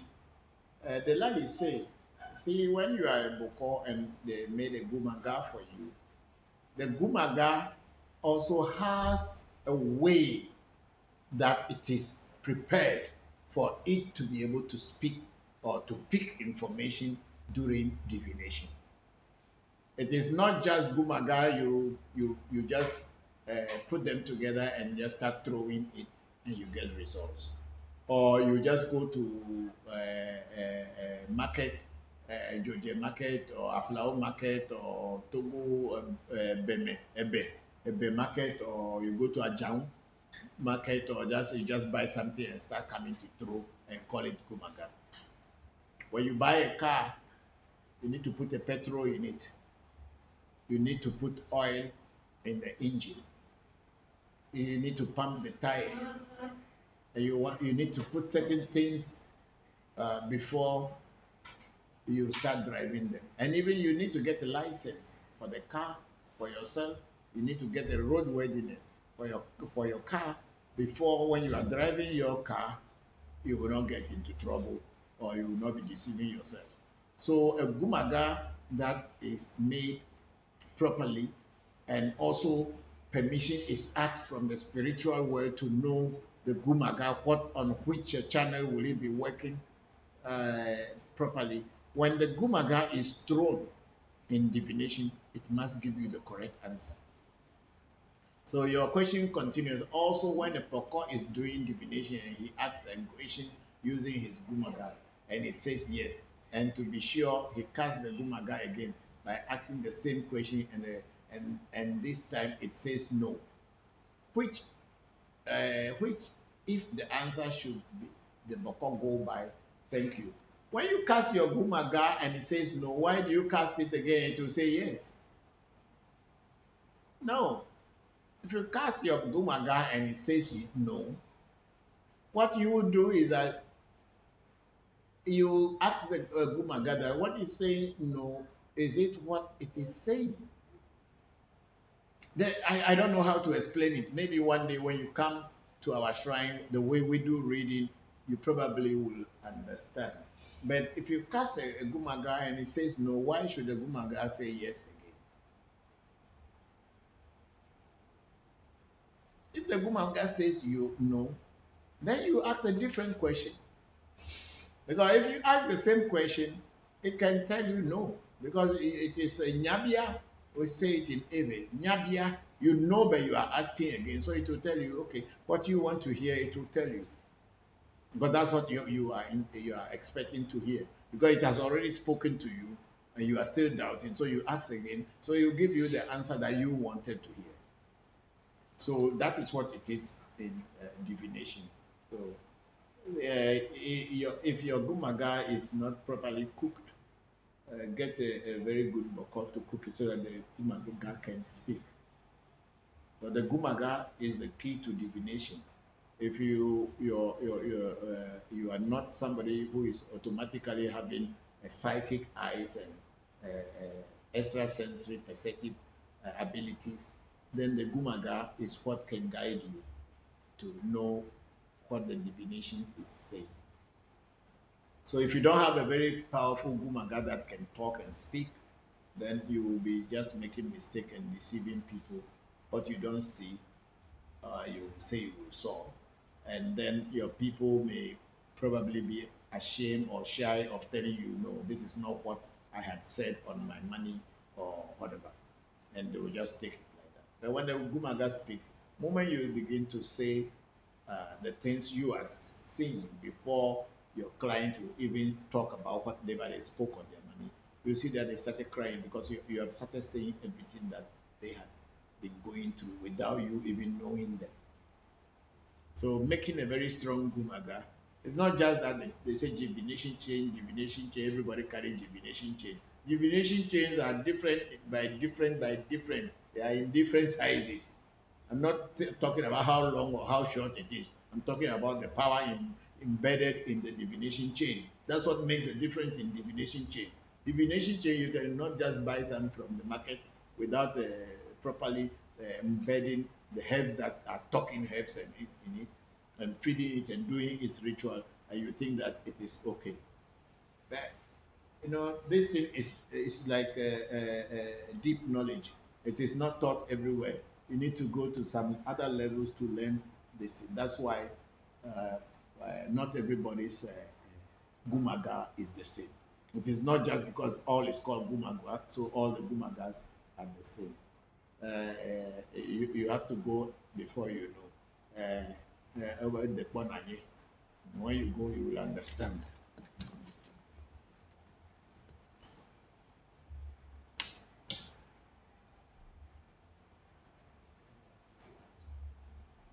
I think we are done.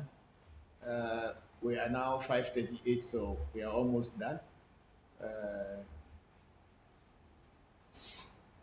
yeah, I think that's the last one. Okay, thank you everybody for today. Those all of you on Clubhouse, thank you very much for the questions and what do you call it? And then also people on Facebook. I'm also thanking you all for the questions that you are asking. They are very interesting because these questions are the ones that will be making all of us to learn. The platform here is to learn, and we are talking about our personal experiences and then some experiences that we had shared with some friends or spiritual aspirants in our journey along the way.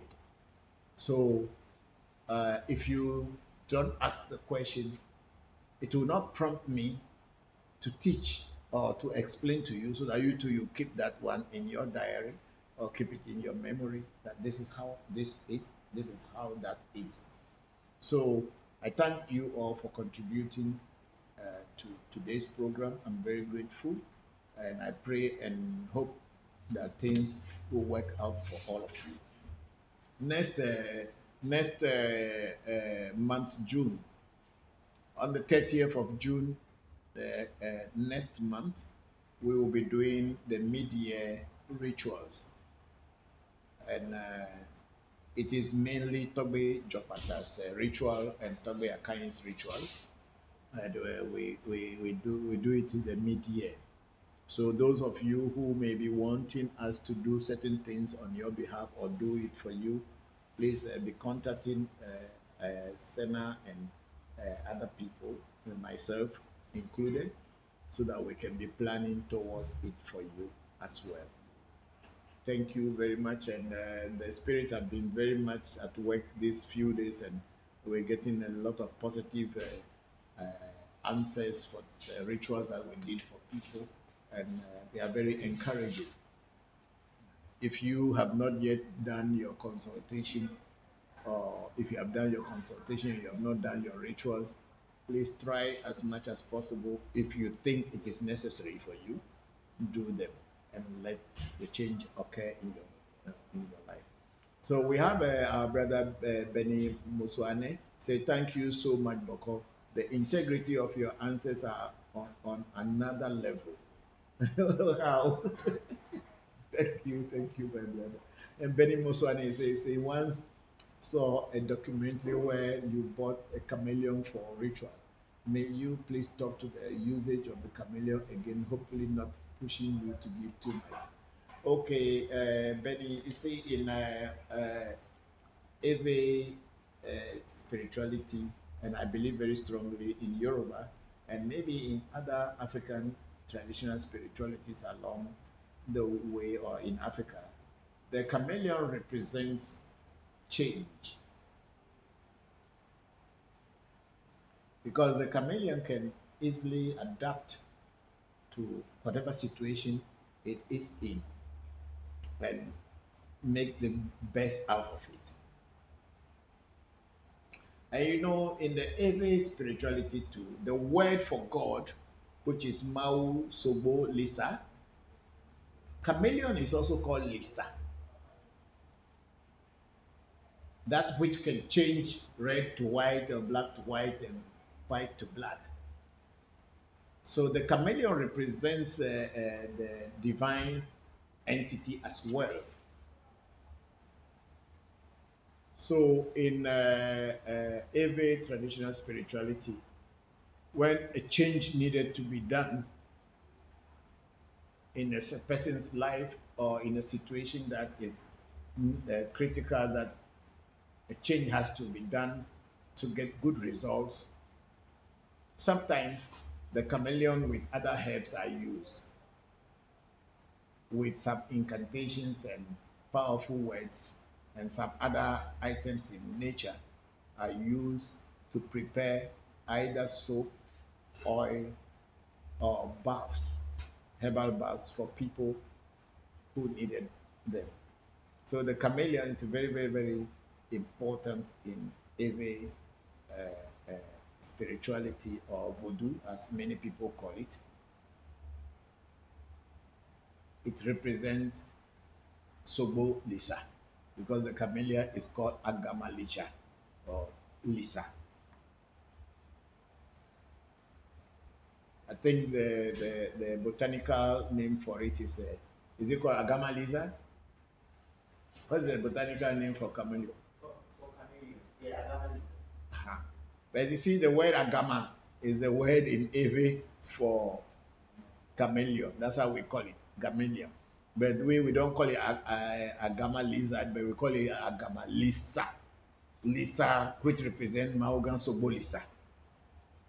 That which can change black to white and white to black.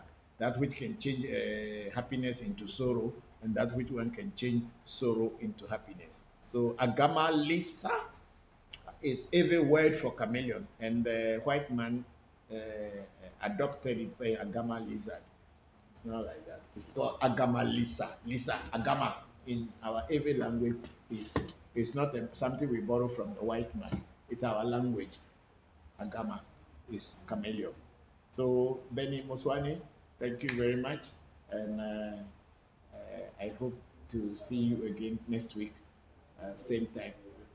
Do we have anything to say? What is it called? It's called chameleon. Chameleon day. But there's a name they call Agama lizard. That's the lizard. The red-head lizard. That's called Agama lizard. We call the chameleon Agama. Licha.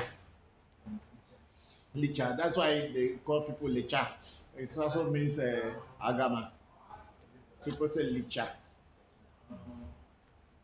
That which can change. So the Agama lizard is a red-head neck lizard. Okay. So the word for chameleon in Ewe is Agama.